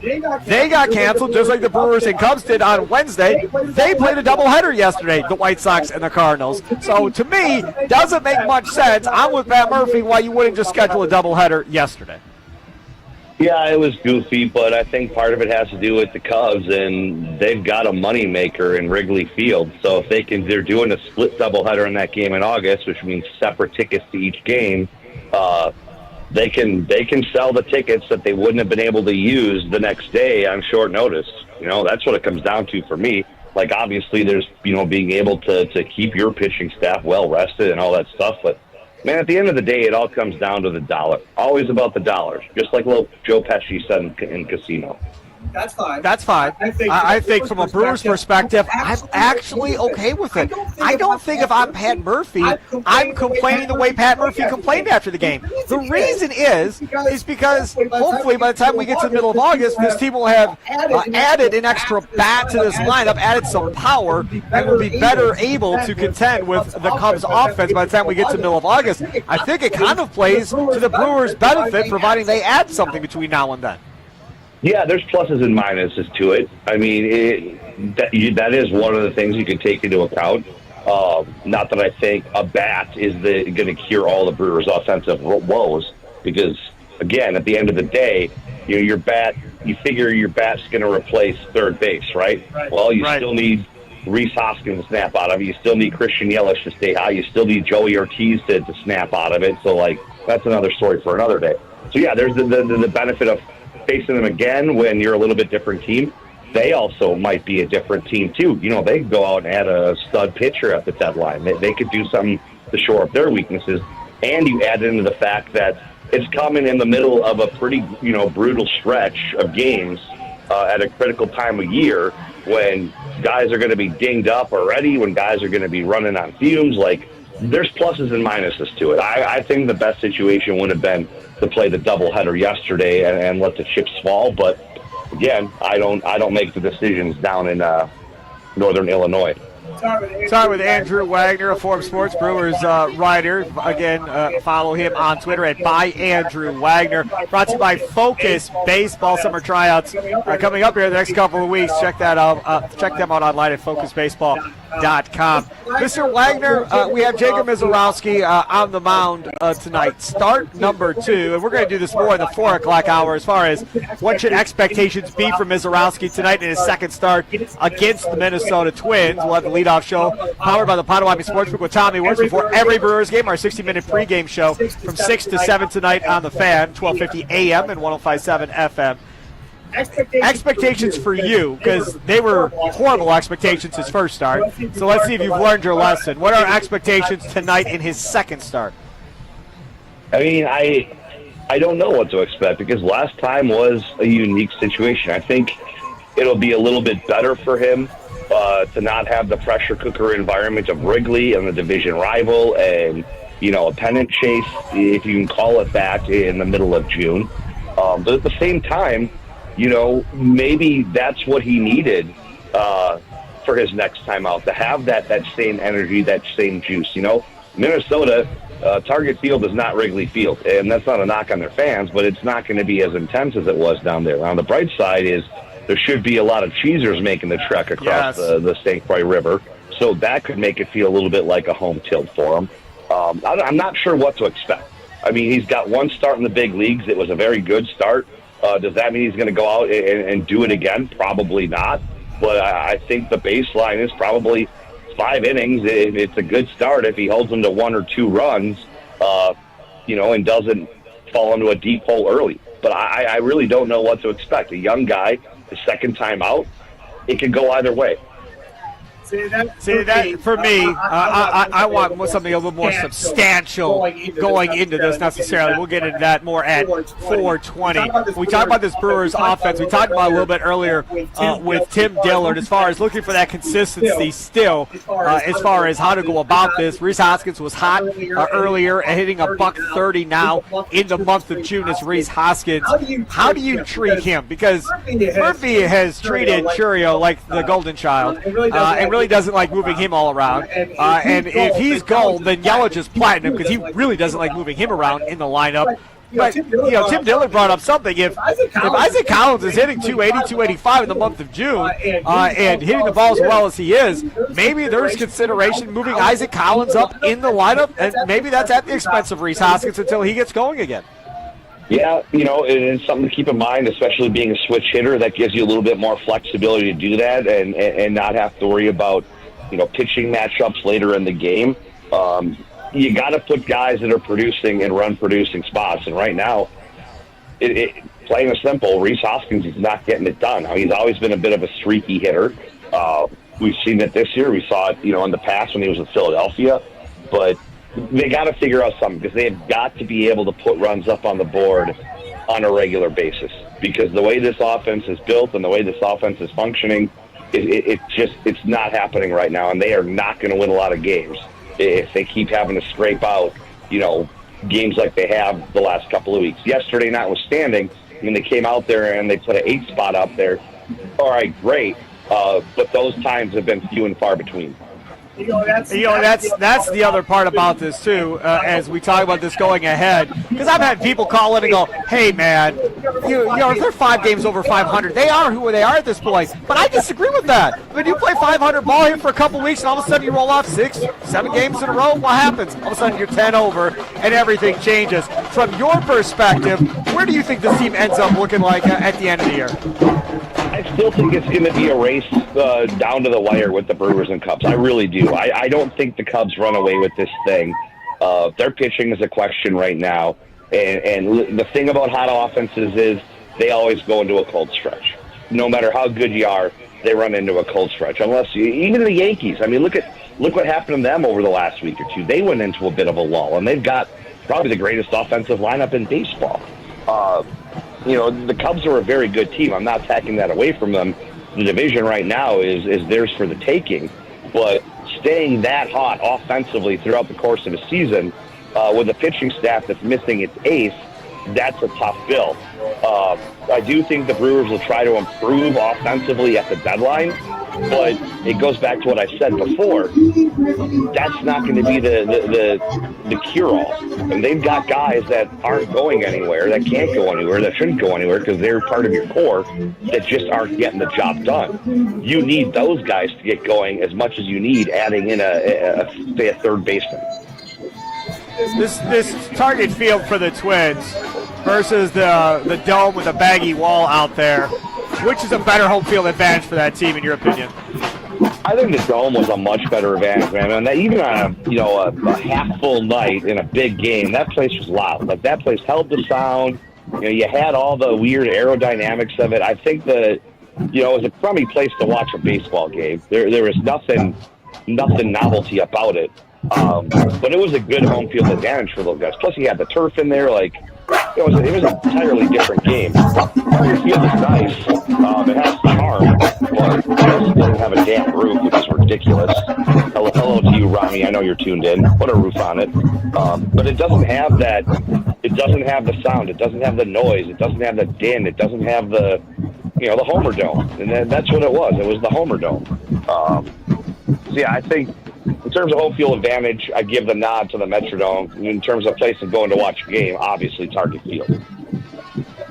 This is my question for you. If you were building a stadium for a Major League Baseball team, it doesn't matter to me where you are. Pick anywhere in the country. Do you put a roof on it because of that? I mean, yeah.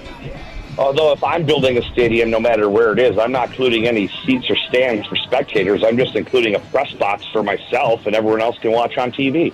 What is wrong with you? Charlie, what is wrong with this man? What is wrong with him? I don't think there's anything that wrong with that. Oh, really? So you'd be cool not going to games then going forward? You're just cool just watching on TV, being all right?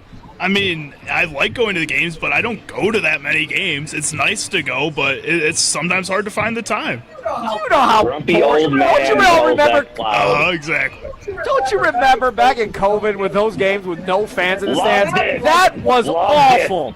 Awful. Loved it. They always had a replay online for me to watch it. In under 5 minutes every day. Oh, it was great. None of my idiot friends texting me drunk saying, "Hey, come have a beer with us. Hey, here's a picture of you in the press box." It was great. It was just me. You've turned into grumpy old media guy. It's really unfortunate. I thought it would take another 10 or 15 years. I love the pandemic. I didn't have to hug anybody. I didn't have to shake hands. I didn't have to see anybody. Charlie, who said ever, I love the pandemic? Do you know anybody else that's ever uttered those words other than our guy Drew Wagner? No, I think he's the first person I've said. I do agree, though, I don't like hugging people. Like, if people hug me, I'm not a fan of a hug. I'll say this. Are the reason we had a pandemic, because they're always, I don't care if you like hugs. I'm going to hug you anyway. You people, you are the reason COVID happened. Yes, Drew Wagner. Follow him on Twitter by Andrew Wagner. Maybe he'll post some topless pics of himself there. You can see him floating on a river somewhere in the country. And if that happens, I have no access to my Twitter account because I seemingly have to have an authenticator and some other stuff apparently you get on Twitter now. Fortunately, I have my backup phone, which already has a shattered screen and busted camera, so there will be no photographic evidence of anything that transpires on this trip. It's too bad. I remember Bart Winkler taking his topless pictures in the bathtub and putting those on social media. Mike Clemens being pretty much naked in the producer's studio and that going on social media. I mean, we've done everything here at the Fan in the past with people without clothes on. Drew Wagner, thank you so much for coming on. I appreciate you. Stay hydrated, kids. Yes, sir. There he is. Andrew Wagner, Forbes Sports Brewers writer, also writes stories from time to time for the Fan. And again, follow him on Twitter at @ByAndrewWagner. He's floating on a river somewhere. I am out here at Summerfest at the Hole in One Challenge, brought to you by Lexus and, of course, the Fan. Steve Sparky, Fifer with you, Wisconsin Sports Daily, served up by Wendy's, live from the 1250 AM at 105.7 FM, the Fan Studios, powered by the Potawatomi Sportsbook. 6,500 square feet is that sportsbook, 2 levels. You have the Potawatomi Sportsbook kitchen. Amazing food. Amazing food. All-day brunch, wings, burgers, sandwiches, wraps, 48 beers on tap, a dozen different specialty cocktails, and a center screen in that Potawatomi Sportsbook, 2,000 square feet. Think about the square footage on your house, and I will tell you on mine, it's bigger than our place. For certain bigger than our place. That's how big that screen is. 30 different sporting events at one time. And if you want to go down there and guarantee yourself a seat of where to sit, because they're always packed and busy, Potawatomi.com/sportsbook. Again, Potawatomi.com/sportsbook, and you will guarantee yourself a seat. Nominal fee, but that goes towards your food and beverage for the day. I promise you, you will eat and drink what the nominal fee is they're going to charge you for, and you're all set.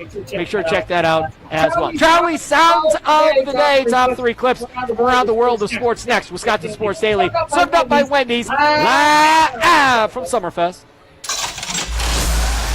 Broadcasting Live from the Fan Studios, powered by the Potawatomi Sportsbook. It's Wisconsin Sports Daily, served up by Wendy's on 1250 AM and 105.7 FM, The Fan.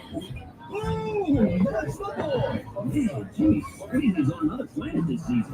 He signed him up at Focus Baseball. Total game changer. The daughter 6 and just started playing. Oh, perfect timing. Focus Baseball has open trials July 9th for kids aged 6 and 7. You should check it out. It might be just what you need. Jack! They train the person first. Jack! Then the player. And the Did you get my text? No, sorry. Really? We need the second headset for Mitch. Yep, I'm getting it. It's at 4 o'clock, so you got time. Got it. Hi, this is Mason Crosby. Unlike bigger national law firms, Nicola Laws, senior communities, and they're ready to serve you.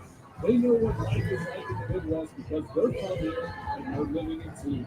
When an unexpected accident occurs, you give them a I think Mitch and I just What? Mitch and I just bumped into an old professor of mine from Milwaukee who wants to do business with us. What does he do? He owns an advertising agency, but they want to buy radio. Oh, nice. Yeah, it's called Gigawatt Media.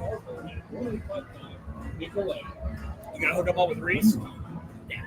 Oh, she's great. Yeah, Reese is awesome. I told her, like, I feel like I'm the creative half and she's the numbers and, like, serious half of everything. She's great. We know where to go. That place is Zipper. And we might, it looks like we'll bring in the Herd Hospitality Group in fall. Nice. I've worked for them, so the owners like love me. Yeah.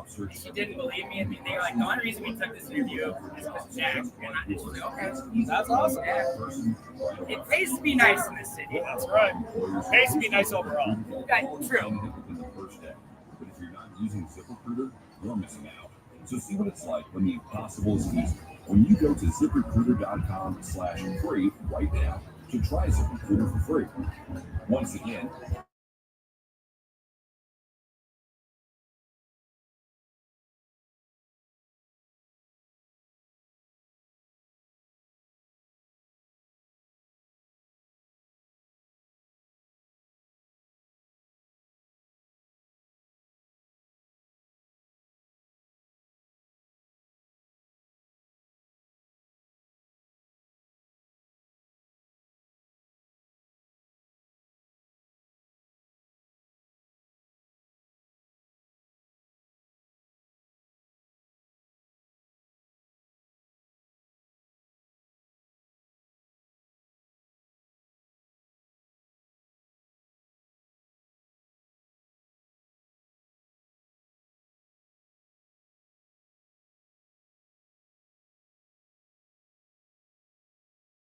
Powered by the Potawatomi Sportsbook, out of here at Summerfest. That's right.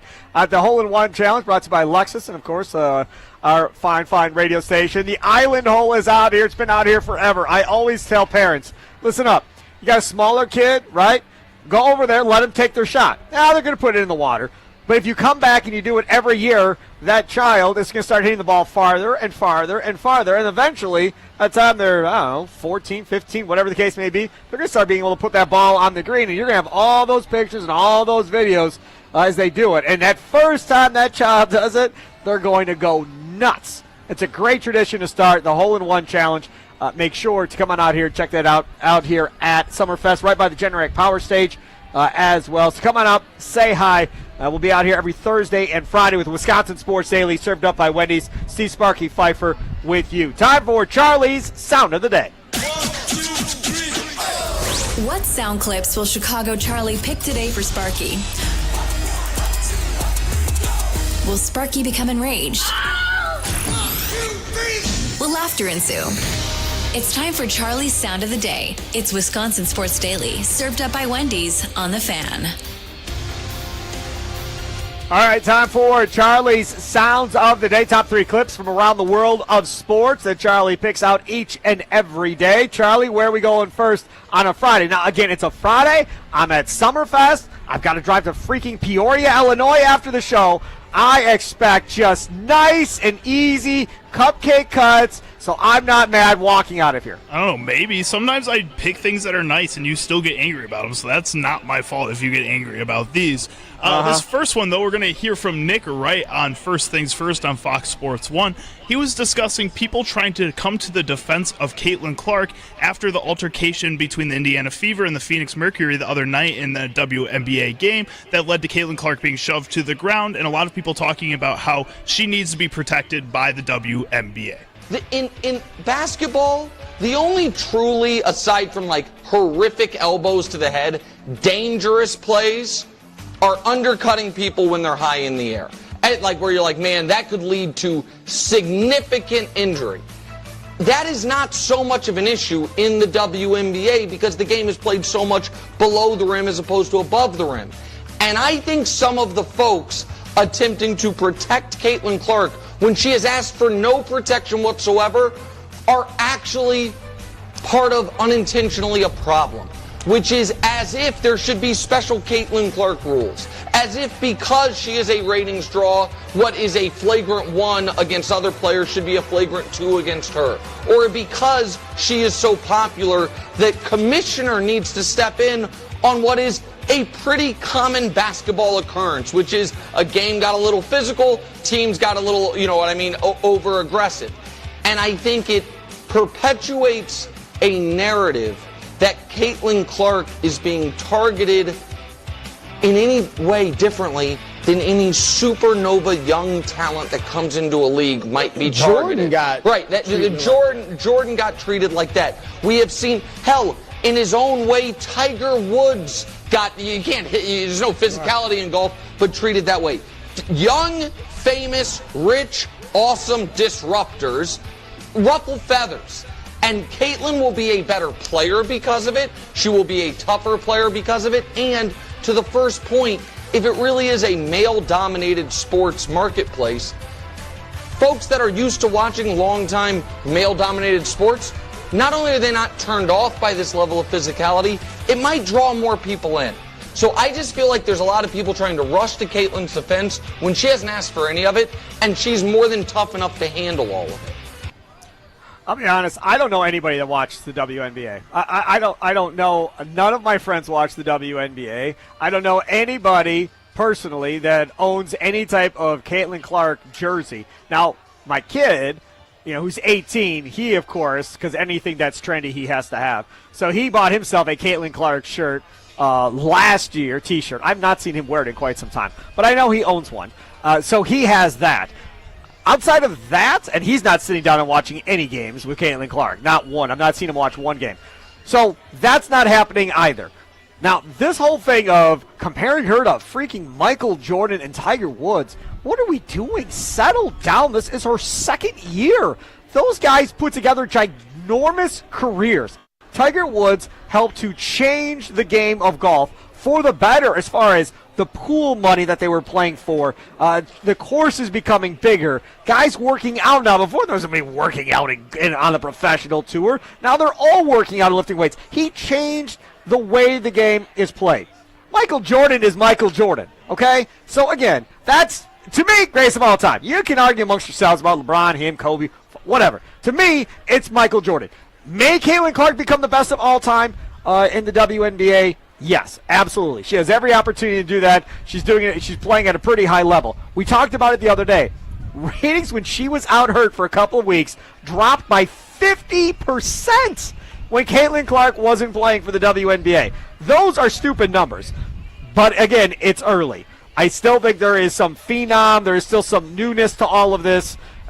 Check back here in 5 to 10 years, and let's see where the WNBA is at that point. Let's see where she is, and then we can talk about whether or not she's Michael Jordan or Tiger Woods and all this other stuff. I feel like when he was making that comparison, it wasn't about the all-time status of those players. I think he was specifically talking about their first few years in their professional sports leagues, respectively. I think Michael Jordan, I think LeBron James probably would have been a better example, and Tiger Woods. When they first came in, I think he's saying that a lot of people looked down on them because they were taking so much attention away. What they're talking about is the way that she's getting treated by the players around her, and that's kind of what you're supposed to go through, is their point. Is that all these star players, all these phenoms that come into these leagues with this much attention are going to get this type of punishment from players that are already in the league. And I think for Tiger Woods, they're talking about more of an emotional, the way people talk about him, saying that he wasn't good enough at that point, that he's overhyped. I think that's more what they're talking about, not exactly their all-time statuses yet. I think there is something with how you act. She runs her mouth. And with all due respect, if you want to run your mouth and be a trash talker, you get whatever you got coming to you when you're on the floor. But she comes in, minds her own business, does her thing, and puts up 30. I'm not quite sure they go at her as hard, but because she's not afraid of anybody, and she'll go nose to nose, face to face, and literally say, I'm not scared of you. I don't care. Let's go. That, brings all of that. Now, when does that wear off? When does that stop? When do people quit messing with her? I don't know. I mean, if it's me, never. Right? You want to be Larry Bird out there running your mouth, or Gary Payton, or whoever else you want to think of trash talking wise. You want to be that person, then you're going to get treated the way you deserve by running your mouth. And I don't think that ever necessarily changes. Again, because it's a pride thing, it's an ego thing for every person she's playing when they got to listen to that and whatever she is saying. It's the same type of deal. Now, somebody else is running their mouth at her, and she's running her mouth back. Okay, fine, so be it. It is what it is. That's part of the game of basketball. I think it all goes together. I get what you're saying. I get what Nick Wright is saying. I just don't like bringing up those guys in random conversation about somebody in their second year in a professional sport league. That just seems absolutely crazy to me. But, all right, go ahead. All right, next up we're going to hear about another scuffle that happened across the professional sports world. That was last night between San Diego Padres and the Los Angeles Dodgers. Complete idiot. The Padres, Fernando Tatis was thrown at high and inside, got hit. Then the Padres proceeded to throw at Shohei Ohtani, the best player on the Los Angeles Dodgers, where he then just walked to first base with a smile on his face, trying not to cause any more issues on the field. Dave Roberts, Mike Schilt got into confrontations with the umpires during this game. This is Eric Kratz of Foul Territory explaining why the Padres were forced to retaliate on the Dodgers. The whole organization, all they want is dudes that just throw $1 million speedballs up there. Mm-hmm. If you can't put a guy in the game that can't control where it's going, understand that your golden ticket, Shohei Ohtani, is going to get hit. Sorry. Like, if you don't like it, I need you to either take Ohtani out of the game or put pitchers in who know where it's going. So to me, I get it. The Padres are going to be painted in a bad light. They're going to have more ejections because they're throwing at guys, and that's seen as, bullying or like macho ball. You have to do it. You have to do it. And you also have to, for the Dodgers, you got to throw inside to Tatis. If you watch the video of him trying to hit, yes, I get it. He's got long arms. He stands farther from the plate. But when you stand farther from the plate, you have to crowd a guy more because he's trying to get extended on anything out, up, over. Let me say this, and I've been very consistent on this through my radio career, and I'm not going to change. You throw at my guy, I'm throwing at your guy. I don't care if your guy's Ohtani. I don't care if your guy is Churio or whoever it may be. That's how this goes. Eye for an eye, tooth for a tooth, man. We ain't playing around. You're not going to hit 3 or 4 of my best guys and expect me not to throw at you at some point.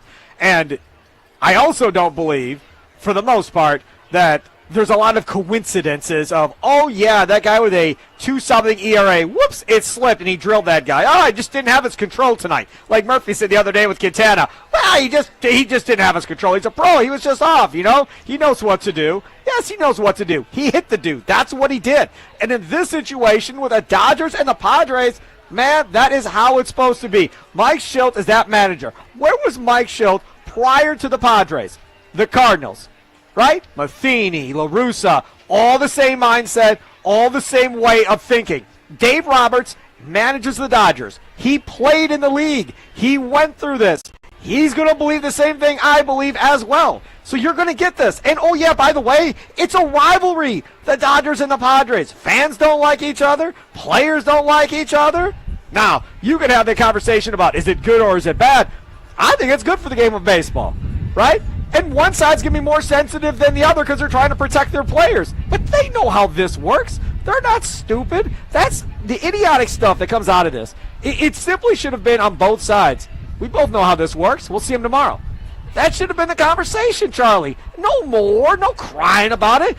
No crying in baseball. Tom Hanks for League of Their Own. Right. I mean, stop. You all know how this works. You hit me, I hit you. Especially if you hit my best player. I'm going to hit your best player. I'm totally fine with it, and I support it, Charlie. I support that behavior. It's something that makes baseball unique, and I will always say it. If an aspect of a sport makes it unique and makes people want to watch, then you got to keep it in the game, and that's just the integrity of the sport. You can change it to hockey if you want. Right. I'll tell you what, we won't throw at them. But the pitcher and the hitter, they're going to go 30 seconds and swing on each other, and then we'll pull them apart like hockey. That'd be kind of cool. Fine, but I guarantee you they don't want to do that. Probably not. So this is their example of fighting in baseball, is beating each other with baseballs at 95 miles an hour. That's their example. All right, what's next? All right, and last up here, we're going to head over to NBA Tonight on ESPN. This is Gilbert Arenas talking about LeBron's take on ring culture, and he had an interesting thing to say about it as well. When did ring culture become a thing, right? When you talk about a team award, something that a structure needs to win, does not boost you in front of individual accomplishments. And when you used Kobe, would frowned upon what LeBron said, I would disagree with that. Got you. I would disagree with that. I remember what I said there. In real time, Kobe had 3 rings. Y'all wasn't treating him like a 3-ring player. You were treating him like a sidekick. He was considered a sidekick. He was considered a Robin. He was considered the next Pippen.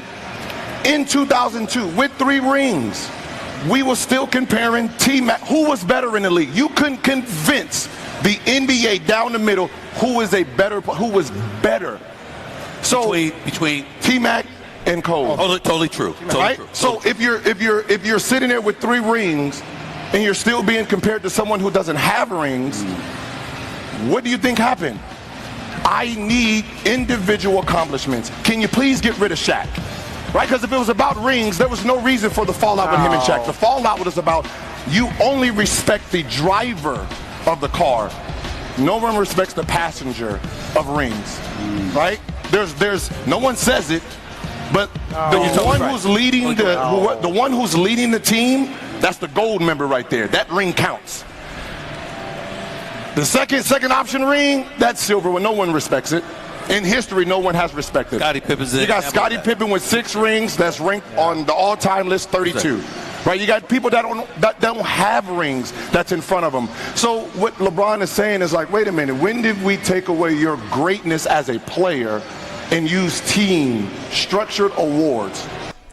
Okay, hold on. First of all, I was really proud of myself. I was listening to Gilbert Arenas talk there, and I was like, wow, I'm actually going to agree with Gilbert Crazy Arenas. I never thought I'd agree with that crazy guy. But I was listening, I was like, oh boy, he actually makes sense for the first time. And then the more he talked, then all of a sudden I realized, oh no, we're going sideways again. Listen, on the ring culture thing, yes, he is right. The second guy doesn't get the credit. Scottie Pippen doesn't get the credit of Michael Jordan, right? Kevin Durant is never going to get the credit for what he did with Golden State because they had Curry and others there already. So you're right. You are right. But where you're wrong is this Kobe-Shaq divorce and how that all played out. The issue wasn't Kobe wanting more love and more praise and more accolades and all that. That wasn't the issue. Kobe's issue was Shaq didn't work hard. Shaq didn't try to get better. Shaq was lazy. That was Kobe's issue. His issue was, Shaq, you got complacent. You quit trying. That's the problem Kobe had with Shaq. It wasn't trying to run Shaq off so they wouldn't win championships or whatever else. Now, to his point, when Shaq left and he gets Pau Gasol and he makes Pau Gasol better and wins a ring by himself, did he get more accolades for that? Absolutely, because it was tougher to do. But if you're ever going to be considered the greatest of all time, yes, you have to be a driver for all of your championships. No question. Think about greatest of all time. Sometimes people bring up Kobe, but who's it about? LeBron and Michael. And LeBron shouldn't even be in the damn conversation when you're building superstar teams around you and you're losing on top of it when you have the superstar teams. In my opinion, that's nonsense. It should just be Michael Jordan. Plain and simple, end of story. No need to further go on about that. Take a quick time out, come back on the other side. 4 o'clock hour, Mitch Thunder Nellis is out here from the Mason Crosby Show. He'll join us coming up next. It is Wisconsin Sports Daily, subbed up by Wendy's, live from the 1250 AM and 105.7 FM The Fan Studios, powered by the Potawatomi Sportsbook, out here at Summerfest at the Hole-in-One Challenge. Make sure to come on out, say hi here at 5 o'clock. Broadcast.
shows talk about one team.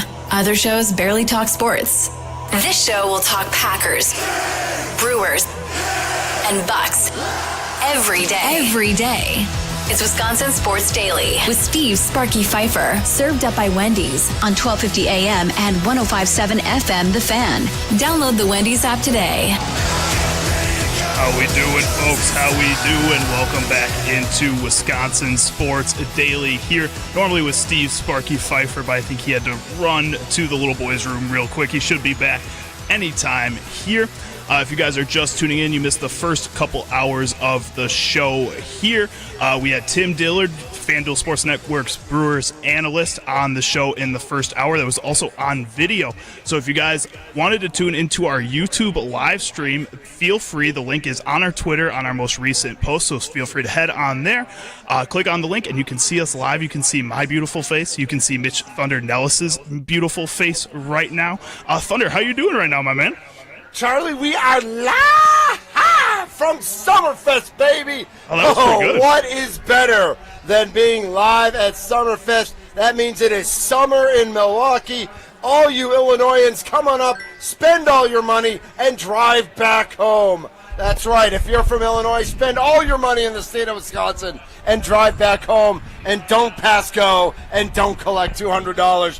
Joining me now on Sparky's show. Yeah, that's right. Wisconsin Sports Daily, served up by Wendy's. He is Sparky. Yeah, I mean, the restrooms are a decent walk at Summerfest here, and I'm sorry, Charlie. I couldn't wait any longer. I had to go. I had to go. Right. I had to go. So is that one closer than that one? I don't know. Yesterday they told me that one was the closest. I think Sports Zone might be closer. Sports Zone, yeah. Yeah, we'll try that out. I'll measure after I'm off. No. That's completely fine. So I'm going to ask you. We're going to switch things up here, Charlie. Normally we do Green and Gold update here, powered by the Potawatomi Sportsbook. We'll do that once we're done talking with Mitch the Thunder Nellis here. Yeah, forget you, Charlie. We'll talk some Brewers baseball with Thunder. Okay. So Jacob Mizorowski gets his second start coming up tonight against the Minnesota Twins. First start, 5 innings, no-hit baseball in his first start. Didn't give up any runs. Walked a couple of guys, struck out a few as well. Now, he was supposed to start when they got rained out on Wednesday. They make the decision to start Freddie Peralta yesterday to keep him on his normal day rest, not the rookie who made one start. And instead, they start him tonight in Minnesota. Leadoff show powered by the Potawatomi Sportsbook with Tommy Wirtz. Hour before every Brewers game all season long. He'll be on the air tonight on the Fan at 6 o'clock. He's so good looking.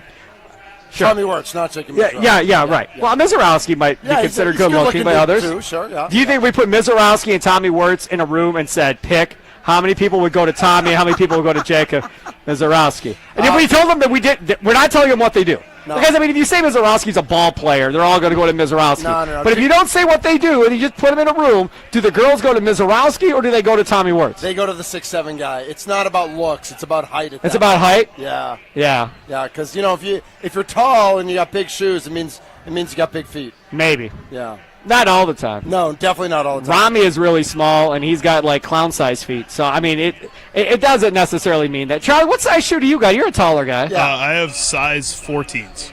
Oh, you got some big old puppies. Right, yeah, so that makes sense, right? Yeah, absolutely. All right, so Mizorowski on the mound tonight.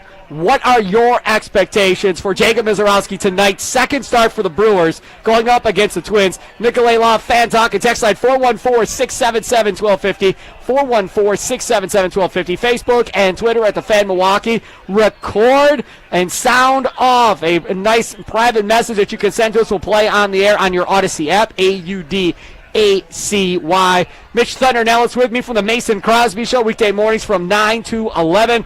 Thunder expectations going into this thing for Mizorowski, start number 2. Well, and before I get to my expectations, where I thought you were going with this, was you were going to ask, was it the right decision to start Freddie and push back Mizorowski a couple days? We can talk about that. Go ahead. And I actually think it is the right decision, especially if that's what Freddie's comfortable with. Freddie is your ace. You want Mizorowski to be that guy, but right now Freddie's your ace. You do what keeps him comfortable. And I think with a younger guy, there's nothing wrong with, what does he pitch? 81 total innings in his career before this year. So limiting his innings, giving him extra days, I think is never going to be a bad decision. With that said, Sparky, Would you say I'm average height? Like, I'm a little taller than what average. are you, 6 foot, I'm 6'1"? I'm 6 foot. Yeah, I think average height for a U.S. male is 5'11". Okay. I believe is what I found. And so I'm just over, you're just under. I know, I'm way under. But 5'6". Neither of us know what it's like when you're pitching to have your arm already 3/4 of the way to home plate when you let go of the ball. Correct. So I don't want to say my expectations for Mizorowski tonight and moving on are off the charts, but I just think right now it's a pleasure to watch him pitch, and I'm excited, and I'm trying not to get too excited, but like if he goes out and pitches 6 shutout innings, he gives up 3 hits and strikes out 8 and walks 4. Like, that's not beyond the realm of possibility with this guy. No one in the major leagues has seen him before. Right. No one knows what's coming. No one knows the arm angles. No one knows the movement he has on a 102-mile-an-hour fastball. So, like, I'm trying not to. I'm trying to be all right. You know what? 6 innings, 3 runs. I'll take it. Yes, I would take that immediately. That's a quality start, right, by Major League Baseball standards. 6 innings, 3 runs. We had Tim Dillard on earlier today, FanDuel Sports Network Brewers analyst on earlier today. Dillard joins me every Thursday at 3:20. And Dillard said, hey, man, because I asked him, I said, well, now that he's pitched a Major League game, you know, how much of an advantage do the Twins have now seeing that first game on film? And Dillard's like, not much, because until you actually face this nasty stuff he's bringing, he goes, you can watch all the film you want. You can look at the number breakdown as far as how many times he knows his fastball versus his changeup versus his slider versus his curve. But until you actually have to try to hit said 94-mile-an-hour slider, until you have to actually try to hit the 93-mile-an-hour changeup on the outside, or the curveball that comes in under 90, which is highly different than the 102-mile-an-hour fastball, until you actually physically do it. And that is why I think it would have been better to start Mizorowski against the Cubs, because they not one of those jokers have dealt with this guy. So for me, I would have been fine in that situation. A lot of these guys have all dealt with Peralta, and they've all seen Peralta. True. And I understand. As we saw. Peralta's your ace, right? So you want to win that game. You don't want to lose both games to the Cubs. So I wonder if that was, say, the Twins and not the Cubs. Does he pitch Mizorowski and then save Peralta to start the Cubs series? Or does he still pitch Peralta and then move Mizorowski to the Cubs series? I think who they were playing, his want to be the trader, and all of that, I think that played into him starting Peralta. I can see what you're saying, but I like the point of, like, obviously the Cubs are very familiar with Freddie Peralta. Right.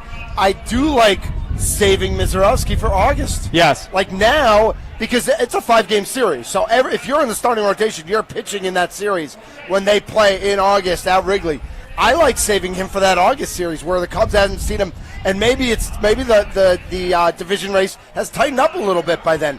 And now the Cubs, yes, they have more film on him, but they've never faced him before, as opposed to, oh, we got a taste of him in June. Yes. Now we're ready for him in August. Well, I agree with the idea of hopefully you're more prepared as far as you add maybe a bat with some thump into it by the time you get to them in that doubleheader in August, right? But at the same time, maybe they had an ace pitcher by that time, and now you're having to deal with an even better pitcher in August. It's just funny to me that they choose to play the doubleheader in August. The White Sox are also in Chicago on Wednesday. They also get rained out against the Cardinals, and they do a traditional doubleheader yesterday with a 20-minute break in between. Oh, because the White Sox don't care. The White Sox, they just want to get the season done with. Yeah, that's fair. The Cubs are actually looking for an advantage that they think they're going to need, because they know the Brewers are coming. They know this is going to be an issue all season long. So we are streaming live on the Fan YouTube channel today. Show number 1, doing that right now. See Sparky Fifer with Mitch Thunder. Now it's our guy Q.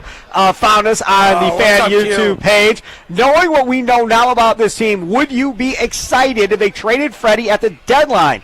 For SI rumors that he could be the top pitcher available in July. He's going to be the top pitcher available in July, more than likely at the end of the day. If he's available. Correct. If he's available. Do you think he'll be available? If they're in this, they're not trading Freddie Peralta. Right. And in this, I mean, if they're within, 3-4 games of a wild card, regardless of the division, no, they're not trading Freddie Peralta. They're going to ride this out with Freddie. He's got 1 year left on his deal. If they want to move Freddie Peralta, they can move Freddie Peralta in the offseason. If you're in the playoff race, Freddie Peralta stays. Having said that, if they're out of this, they're going to get a king's ransom for Freddie Peralta at the deadline. because it's going to be similar to getting Zach Greinke, let's say, in the winter, and then you have Greinke for 2 years. You're going to have this dude for a year and a half at, $8 million or whatever the heck the case may be. So I think from that perspective, they're going to hit a jackpot because everybody that needs pitching, which there should be several, they'll get a ton for Freddie Peralta, but I can't imagine they trade him unless they're out of it. And I was going to say, I can't imagine them being out of it. I don't know that they're going to get – I don't know how much closer they're going to get in the Central. I don't know that they're going to get within 4 or 5 games the way the Cubs are playing. Traders team will they're going to fade. Traders team will fade. They'll start choking it up a little bit and getting tight. If they do, great. But regardless, I think they're in this wild card race the whole season long. I don't think the Giants stay at this level. I think the Padres and Phillies are both really good, but I think the Brewers stick with them. I think the Brewers can hang with those teams. And so, right now, you see the Brewers and the Cardinals are tied half a game out of the wild card. I think we see, and so I don't. It's. And I'm not buying the Cardinals either. No, Cardinals aren't even on my radar. But while I think that, yes, I'd love to see this guy here. Go Cubs. He didn't hear me say the Traders team always fade. They'll fade. It's all right. While I would love to see what the Brewers could get back for Freddie. It doesn't make any sense this year. I think the Brewers are in it. I think the Brewers want to see what happens. And I will say, though, does Brandon Woodruff affect this at all? If Woody comes back in July and has 3 great starts, can you trade Freddie for something that helps you this year and in the future? No. This is my thing. Brandon Woodruff with the Brewers, Brandon Woodruff without the Brewers, I don't think expectations change in the regular season. If Brandon Woodruff is Brandon Woodruff in the playoffs, that's the game changer. Okay. Because in the regular season, they got enough starting pitching to win in the regular season to be in the playoffs. Correct. No question.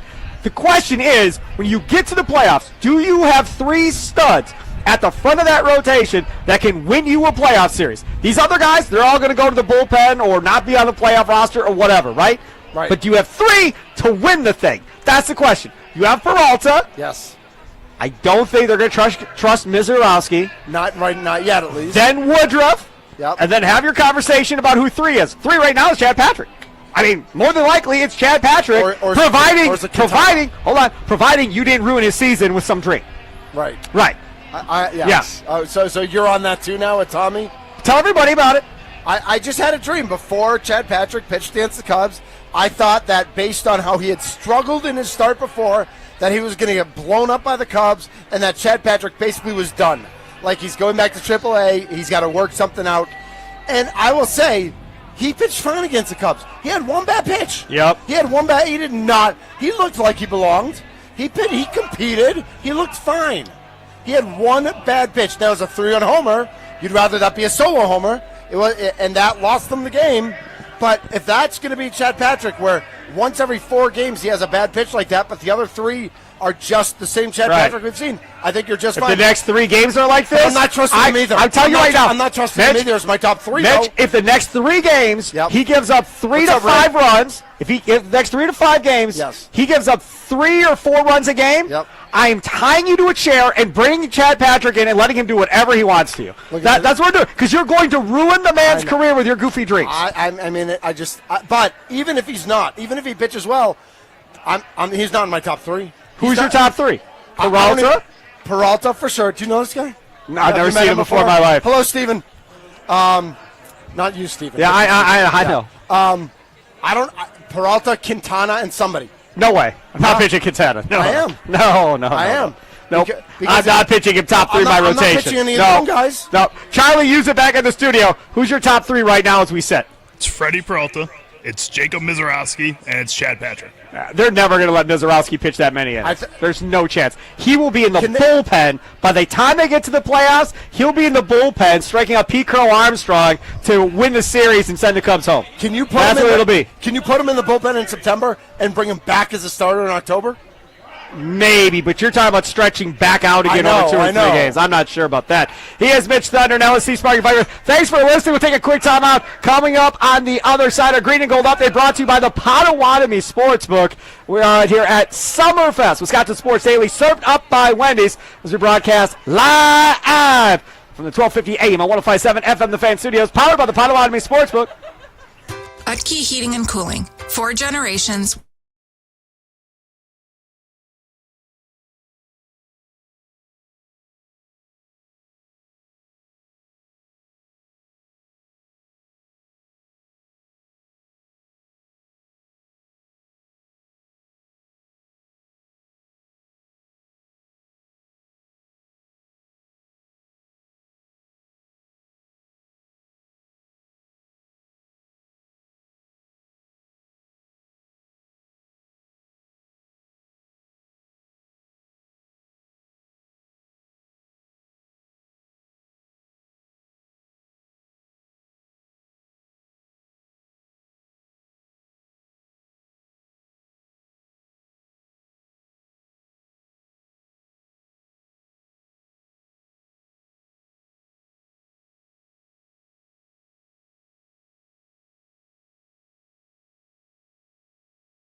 Live on the YouTube now because today is day one of our show being on YouTube. So find the Fan YouTube page and you'll be all set. He asked earlier about trading Freddie Peralta to me and Mitch Nellis, who was out here. And I was like, no, I'm not trading him. Boo, sell him. I mean, boo, sell him. Like, I don't understand. For the Bucks, man, he'll go to the mat and talk as positive about the Bucks as anybody alive, Charlie. The Brewers, he gets super negative super quick. Is he like a closet Cubs fan?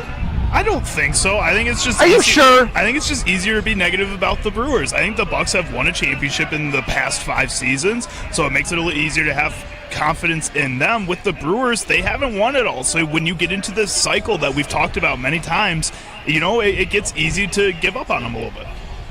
President of Business Operations for the Milwaukee Brewers, Rich Schlesinger, will join us coming up on the show at 2:40 on Monday, 2:40. president of baseball operations for the Milwaukee Brewers, Rick Schlesinger, will join us coming up at 2:40. Definitely want to be staying tuned for that. Also, if you didn't hear this announcement earlier, do you love Taki Fuego chips? Listen up, because you've never had them like this. Wendy's new Taki's Fuego meals are here. And Sammy has Taki Fuego chip intensity you love piled up on one of the fan favorite spicy chicken sandwiches with Taki Fuego chips, chili lime sauce, and a creamy corn spread.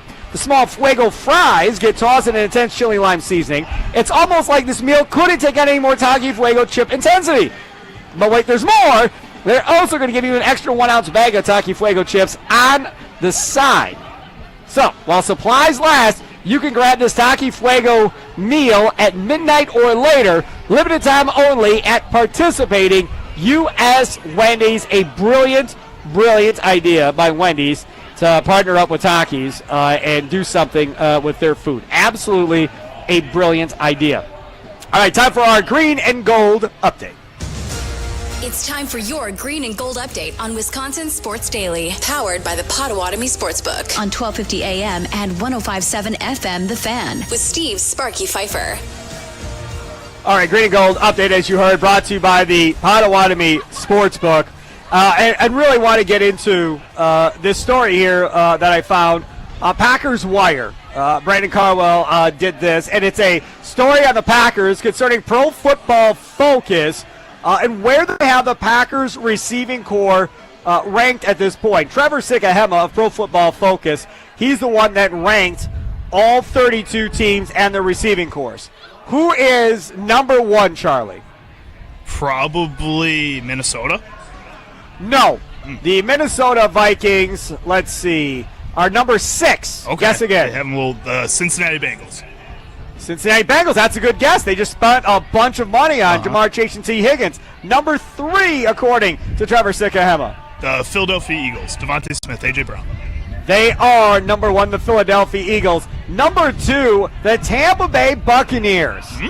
All right. I mean, Mike Evans doesn't seem to age at all, and Chris Godwin, when he's been healthy, he makes things happen. This is a lot of belief in Egbuka and Jalen McMillan and Rachaad White. It's a big leap of faith from Trevor Sikahema of Pro Football Focus that this is going to work out. So they're 2. Bengals are 3. The Lions are 4 on this list, Charlie Usen. All right. I know a lot of people really like Jamison Williams, but I don't think he gives you what Jordan Addison gives you. I know a lot of people really like Sam Laporta, but I think TJ Hawkinson right now at this point is better than him. I would still have the Vikings over them. The Niners are number 5. No chance. No, not without Debo chance. Either. There's no chance. So you're telling me Ricky Pearsall, George Kittle, and Brandon Ayuk, that's the 5th best core in the league? And Ayuk is coming off from an ACL and MCL tear? That is going to be the 5th best wide receiving core in the NFL? That's nonsense. Look. Vikings 6, Dolphins 7, Rams 8. Explain this to me. They have Devontae Adams, Puka Nacua, Tyler Higbee, Tutu Atwell. They're 8? They're behind the Niners? I take Devontae Adams over anybody on the Niners at this point. I think the reason they put the Niners so high is because a lot of people still view George Kittle as the number 1 tight end in the league. I think there's a lot of value to that for sure. At the same time, the tight end position in the NFL right now is probably at its lowest, weakest point that it's been in a really long time. George Kittle is a very good player, but he may not even be the best tight end in the league because rookie Brock Bowers last season could have surpassed him already as a rookie, and now he's going into his 2nd year. I just don't think you can give him that much credit just because you view him as the best in his position when the position isn't exactly the strongest at the moment. Yeah, I'm with you on that. Number 9 are the Bears.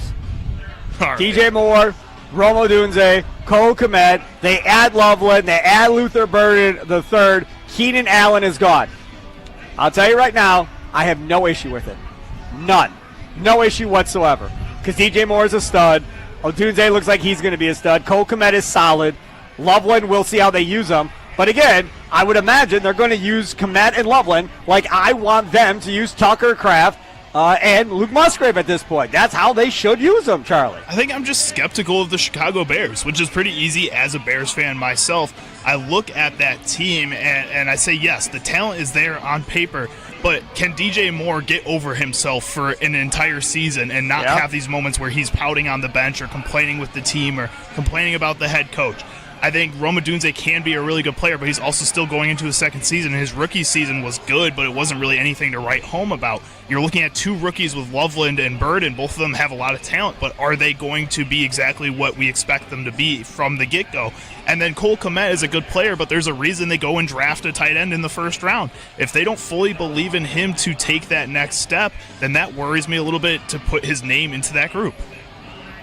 Charlie using there. See Sparky Fifer here. Wisconsin Sports Daily, served up by Wendy's, live from the 1250 AM and 105.7 FM The Fan Studios here at Summerfest at the Hole-in-One Challenge. Here each and every Thursday and Friday, the run of Summerfest. Come on out, say hi, hang out. We'd love to see you. Met a lot of people so far out here. Guys I haven't seen, guys and women I haven't seen in quite some time. So it's been fun reconnecting with friends that we haven't seen in a while. Let's talk about where the Packers are on this list, because I still haven't found the Packers, and we are at 10, the Houston Texans. So, again, stay tuned here. Atlanta is 12. Have not heard the Packers. Ravens 12. Still haven't heard the Packers. Commanders 13. Still haven't heard the Packers. We're talking about wide receiving corps in the NFL. Kansas City Chiefs 14. Cowboys 15. Still no Packers.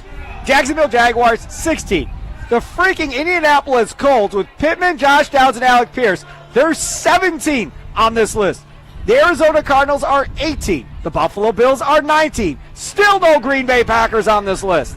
The Seattle Seahawks are 20.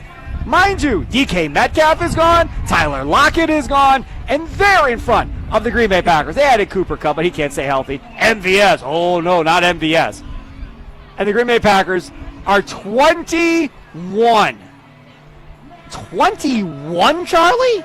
I mean, I don't think I can fully disagree with them. I think I maybe put them a little bit higher. But when you talk about the Seahawks, Cooper Kupp, if he's healthy, he's a phenomenal player. Jackson Smith and Jigba, I think it showed a lot of promise over the years. And I would put Jackson Smith and Jigba in the same kind of class as like a Matthew Golden, where coming out of college, they have a lot of promise, but you need to see it come out on the field. Last season in his sophomore year, you saw it happen on the field. When I look at this Packers team, yes, I think they have a very deep room with a lot of guys that could potentially be the number one option. At the same time, you don't have a number one option. You have a lot of players that are also very questionable when it comes to basic things like just catching the football sometimes. And I think that worries people a little bit and is part of the reason they push them back. I also know PFF, just the company themselves, had Matthew Golden ranked a lot lower as a first-round rookie than a lot of their other wide receivers and other people were grading him. So I bet they're taking a little bit of a ding there from the Packers because they took him with that first overall pick. All right, so let's talk about it from this perspective. If the Packers would have added Devontae Adams in the offseason, where are they on this list? I think they go above the Seahawks for sure. I think they go above some of these other teams, like the Cardinals. I think they're above them as well. Probably like 15th, 14th maybe. That's all? Yeah, I don't think they jump very much higher than that. Really? That is crazy to me. Absolutely crazy that it would be only that much. Because that just tells me that you just don't respect Devontae Adams maybe as much as I do. I don't think I do. I mean, I know Devontae Adams is a phenomenal player. I think I just maybe don't respect the rest of the Packers wide receiver core as much as you do. I think adding Devontae Adams into that room and jumping up 7 spots is a huge jump. Let's be honest. That's a huge growth. But everybody else around him is staying exactly the same. I think if you go get Devontae Adams, you also don't draft a Matthew Golden. So then that room is just Devontae Adams and all the same guys that you had before. That's true. I think he's a great player, but is that really that much different than what the Seahawks did with adding Cooper Kupp? Yes, Devontae Adams is a little healthier, so that gets him a little bit more of a boost, but it's not that different. You think Trevor Sigahema is nuts? Nikolai Law-Fan talking text line 414-677-1250, 414-677-1250. You can also tweet us at The Fan Milwaukee, Facebook at The Fan Milwaukee, and as of this afternoon, streaming live on YouTube now for 105.7 The Fan and the 1250 AM as well, The Fan. Make sure to check it out. You can live stream us, watch us each and every day. All the local shows will be streaming live on the new Fan YouTube page. Charlie has been tweeting out throughout the day the YouTube channel link as well. If you follow me on Blue Sky, because I can't get in my Twitter account, at Sparky Radio on Blue Sky, I tweeted out the live streaming link as well on Blue Sky. So you can also follow us that way and watch us that way as well. All right, so let's talk about this. So adding Matthew Golden and taking a receiver for the first time since Javon Walker out of Florida State when the Packers took him. If they don't take Matthew Golden, where are they? Are they lower than 21? If they don't take Matthew Golden, Charlie? If they don't make any other moves, like if they don't sign a Devontae Adams in that situation, yeah, I think they're one of the worst in the league. Probably just, again, based off of expectations, what we saw last season going into this year, there's a lot of other teams that you have higher expectations for than this Packers wide receiver room. Well, see, and that's the thing, right? When we start talking about expectations, if you are talking about expectations right now for this Packers wide receiver room, as I've talked about before, you cannot have a number one wide receiver if Jordan Love isn't going to treat somebody like the number one wide receiver. If everybody gets 3, 4, 5 targets, guess what? Nobody. Devontae Adams, pick a wide receiver. Justin Jefferson will never be that guy. When Jordan Love says, you know what, I'm all in on Jaden Reed, I'm all in on Christian Watson or whoever, and now they start getting 10 targets every game, that's how you are going to build yourself a number one true receiver at that point. That's what we're talking about. And right now to this point, they have not had that player that Jordan Love trusts enough to get the ball to. Or it could be game planning. It could be simply Matt LaFleur game planning for a certain guy. It feels like Matt LaFleur game plans for a different player each and every time we go into a different week. Now, does that throw the defense off? It probably does throw the defense off because you don't know who's going to be featured in that said game plan from week to week. So there's obviously something that goes along with that and a strategy that goes along with it.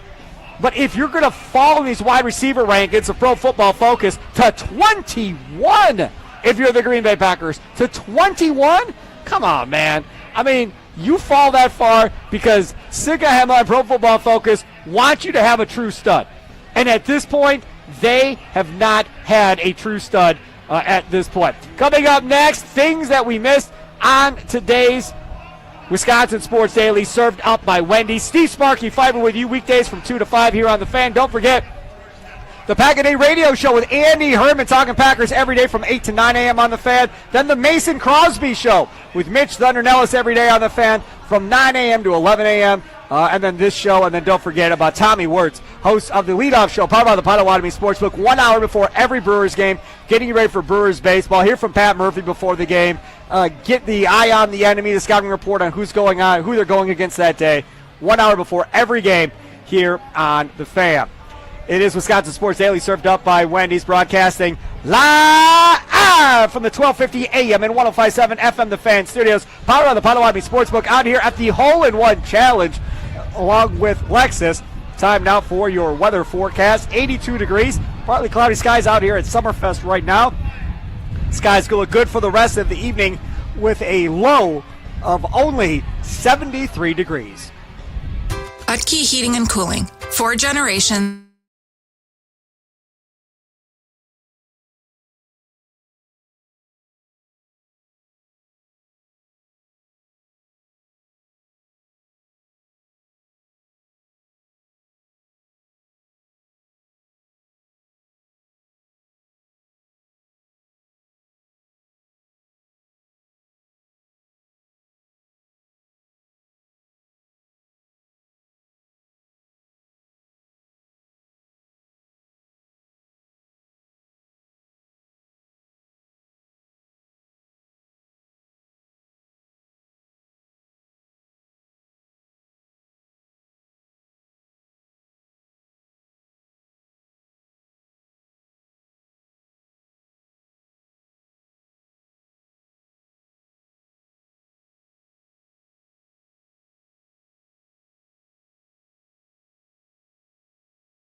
along with Lexus. Come hang out.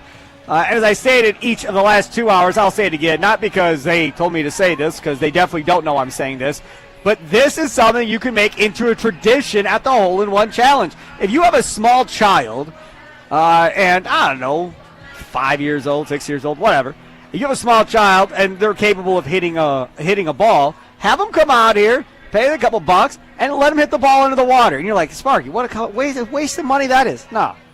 Take a video, take a picture of them doing it, hit in the water. Next year, come back, do it again. Year after that, do it again. Because eventually, they're going to hit it onto the green, whether they be 14, 15 years old. And the amount of excitement that's going to go into that moment is going to be huge. For you, for them, for everybody. And you're going to have that whole timeline to go along with it of them leading up to that moment of getting that ball onto the green. Not even that they get a hole-in-one necessarily, just getting it onto the green. You're hitting it over water, over the water of Lake Michigan to get it there. So it's a tradition that you can start, and I also know that there are some people who are like, Summerfest?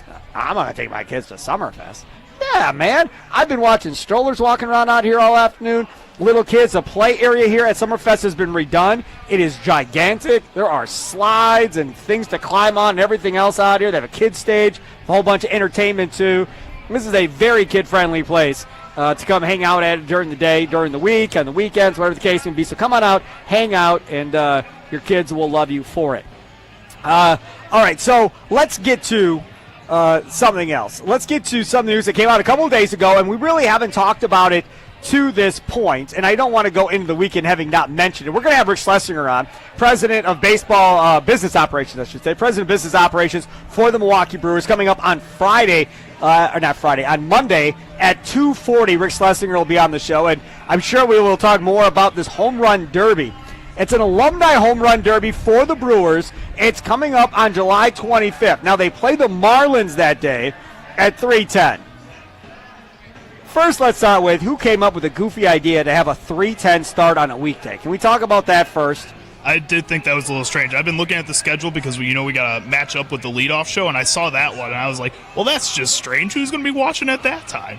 I don't know, but we have 1 hour less show to do that day because Tommy Wirtz will be doing the first hour of our show. That's what it'll be. But either way, so check this out. They come up with this idea to have the alumni home run derby. It's going to be, the home run derby is going to be after that Brewers game on July 25th. Now, here are the guys that are the team captains. Ryan Braun will be one team captain for the Brewers alumni.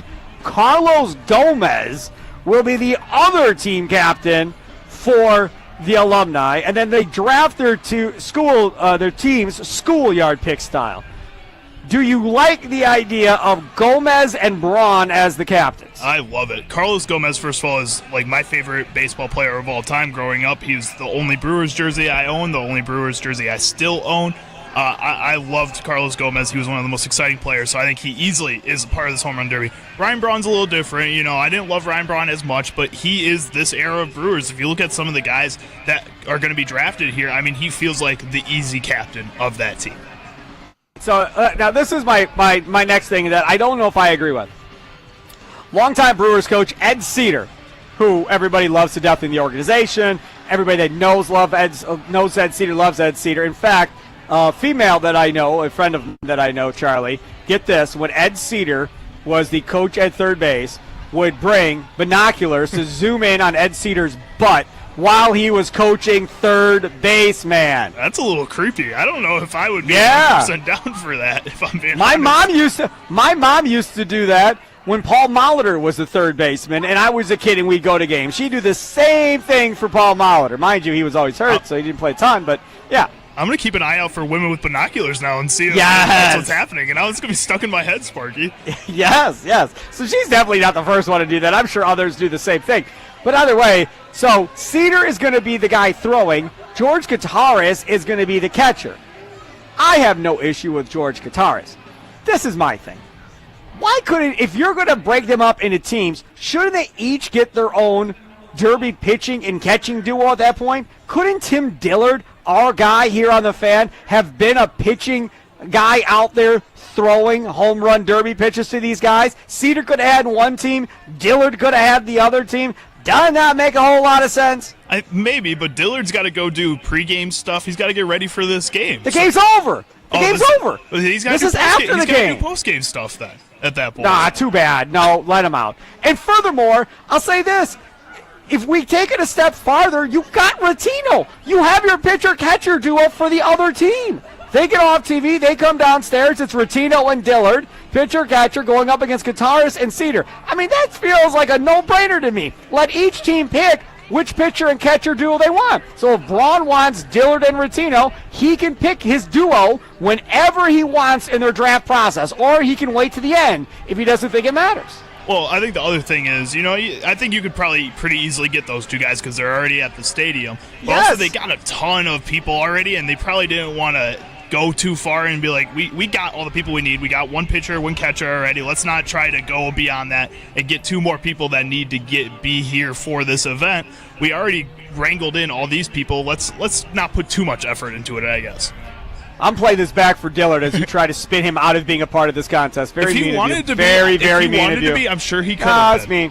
Mean-spirited stuff. On Monday, when I have Rick Schlesinger on this show at 2:40, president of business operations for the Brewers, I'm going to bring up my idea to Rick Schlesinger that I want Dillard and Rottino out there as part of this thing. Because, again, they're TV guys. Like, how are they not a part of this at this point? I'd be fine with Rock being back there as a catcher instead of George Kartaris. Have it be the old guys, Cedar and Rock, going up against the younger guys, Dillard and Vinny Rottino. I think that'd be pretty entertaining. I think Schlesinger will be buying into that for sure. Yes. I'm bringing this up on Monday. Don't let me forget because I'm old, so I probably will forget. So this is how it's going to work. Each batter's going to have 2 minutes and as many home runs as possible to contribute to their team's score. The last 30 seconds of each batter's team will feature the golden ball, with each home run counting as 3 runs to their total team score. I'm fine with those rules. You go with those home run derby rules for the alumni game. I think that's a pretty easy set of rules to follow for all these guys, for sure. Now, that day, they're doing a whole bunch of different celebrations for the 25-year anniversary of American Family Field. So if I have this right, that field was built before you were alive. It was, a little bit before I was born, yeah. So you cannot have a conversation with me about opening day because you weren't even here. I was not, no, cannot. Okay. Now, a notable player from each roster year from 2001 to 2025 will be around to connect with fans. I'm pretty sure that Rottino and Dillard both have been in this stadium, right? I think so, yeah. Yes, I believe that is correct. So they both qualify. Now, Rock was not playing in the stadium, but he was announcing the games. That should count, even though he didn't catch in the stadium. All right, in addition to the Derby participants, the team said the alumni lineup includes, are you ready? Keon Broxton. Ooh. No, man. What's wrong with that? You don't like How Keon? How many no's did you get before you had to turn to Keon Broxton to say yes? Probably not. That's probably part of the reason I don't know, man. Pitchers and catchers. I don't know about all this. I have no idea. What is going on? Why do I see Tommy Wirtz pulling on the microphone all of a sudden jumping in? What, Tommy Wirtz? Keon Broxton, I understand. Can we, you can't be mad at George Kataris and then Keon Broxton right after. You had to save that for Keon Broxton. No, I'm saying Keon. I'm not mad at George Kataris. I'm just trying to get involved the TV crew as far as being a part of the process. Would you have rather had... And George Kataris is not hitting home runs. He's just a catcher.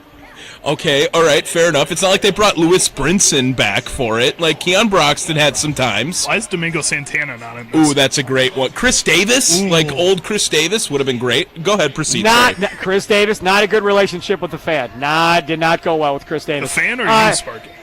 Not with me, with Josen Zola, who was here at the fan. Oh, big problems. Anyhow, Keon Broxton, J.J. Hardy. Now listen, I understand. They had Hardy's Hotties when he was here. They had all the merchandise. All the women thought he was hot. So I understand the J.J. Hardy thing. Jose Hernandez. They sat Jose Hernandez at the end of the year so he didn't have the single-season strikeout record. That's Jose Hernandez. I'll never forget it. They wouldn't let him go out there and play, so he didn't get the record. So they protected him.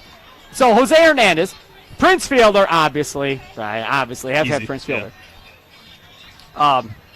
Corey Knebel. All right, I like it. Why are pitchers involved in this? Makes it a little more exciting. No, there should Somebody's be no pitchers. Somebody's got to be a last pick, Sparky, and it's going to be one of these guys. No. Dan Kolb, no. Mark Loretta, the professor. Okay, fine. Again, I think there's a female attraction thing there with Loretta and so forth. He was never a power hitter. Mike Moustakis was here for a cup of coffee, but I think he had a decent amount of fans. More importantly, the owner loves him. Jimmy Nelson had some pop for a pitcher. I'll give him that. Jace Peterson, he's a coach in the organization. Is he not a coach in the organization or something along those lines? Yep. Yeah. Again, not a power guy. Shouldn't be it. Ben Sheets had some power, had some pop as a pitcher hitting the long ball. Eric Sogard, the nerd, he's back. Again, fan favorite, I guess. Randy Wolf, no. So, again, for me, if we're doing a home run derby for the Brewers alumni, don't we want guys that hit home runs out here? Is Corey Hart have a broken back or something? Why is Corey Hart not involved in this? Yeah, was Richie Sexton busy right now? I missed it. Hold on, I missed Hart it. I is missed gonna it. be there, I yes. missed it. Yes, I missed a slew of names earlier. Giovanni Gallardo's in it. Had some power for a pitcher. Bill Hall, huge fan favorite. More importantly, a Colts fan. Corey Hart is also involved. Casey McGee, That's the fan one I'm excited favorite, about, yeah. got some power.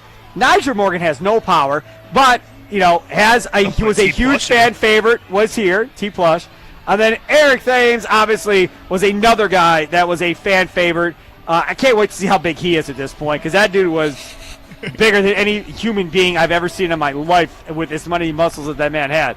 So that makes sense. I just don't know if I'm down with all the pictures, Tommy Wirtz. Randy Wolf, I believe, did hit a homer in that 2011 year. Yeah. He had a little pop. Remember when Sean Markham hit the grand slam for his first career home run? That was the same season. Give me Greinke. Greinke's a legitimate hitter. Brings that Greinke to me. That's a legitimate hitter that could be some fun. I'm down with also Greinke. would never do this, though, because that's just his personality.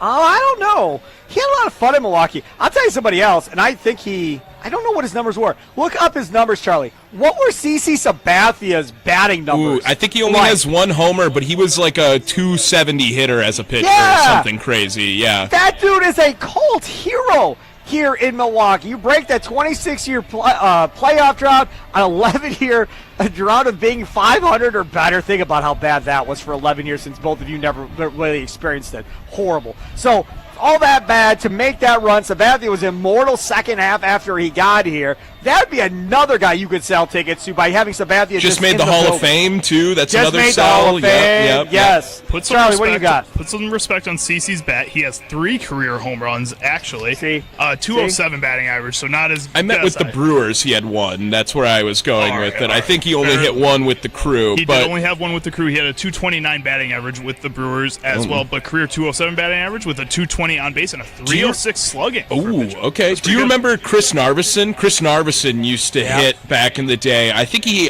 finished over 300 one season. I mean, he was the number 5 pitcher on the team, but I have another one, I think. Unless he didn't play in American Family Field. Maybe he's too old. Jeff Jenkins? Oh, he definitely played at AmFam. He was on the team till 07.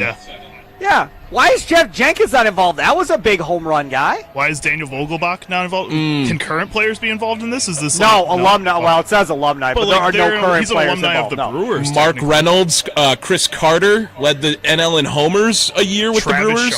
Travis Shaw would have been a great one, Charlie. Yes. See? Guys, Rich Schlesinger, buddy, you're on Monday. We're going to have to talk. Next year, we got to come to Tommy and Charlie and let them come up with an alumni home run derby. Mark my words, they won't do this again, but they should do this every year. Well, I'll back your point up. There's no way they asked Keon Broxton and didn't ask for Chris Carter, Mark Reynolds, and any of those. There's no way. Yes. There's no way they didn't ask them.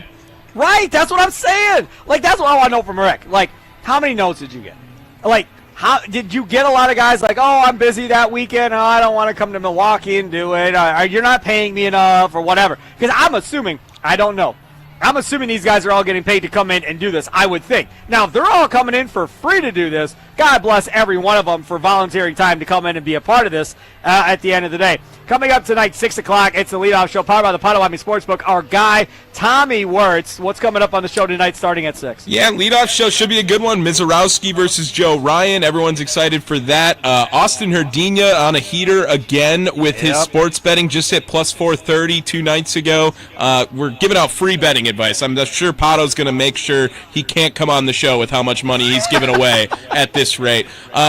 He'll be up at 6:20. Drew Wagner, he just joined your show today at 3:20. Yep. He will be, Dillard was 3:20, but he was on your show in the 3 o'clock hour today. No, Dillard was at 2:40. We had Wagner at 3:20. Okay, right. Perfect. Well, he'll be on 6:40 today. I'm also going to probably send out a text to Kurt Hogue and just ask how are the women who have binoculars at games, because I might be on the lookout for them in the future then too. But leadoff show, 6 o'clock today, starts it up, get you all the way up until first pitch in Minnesota.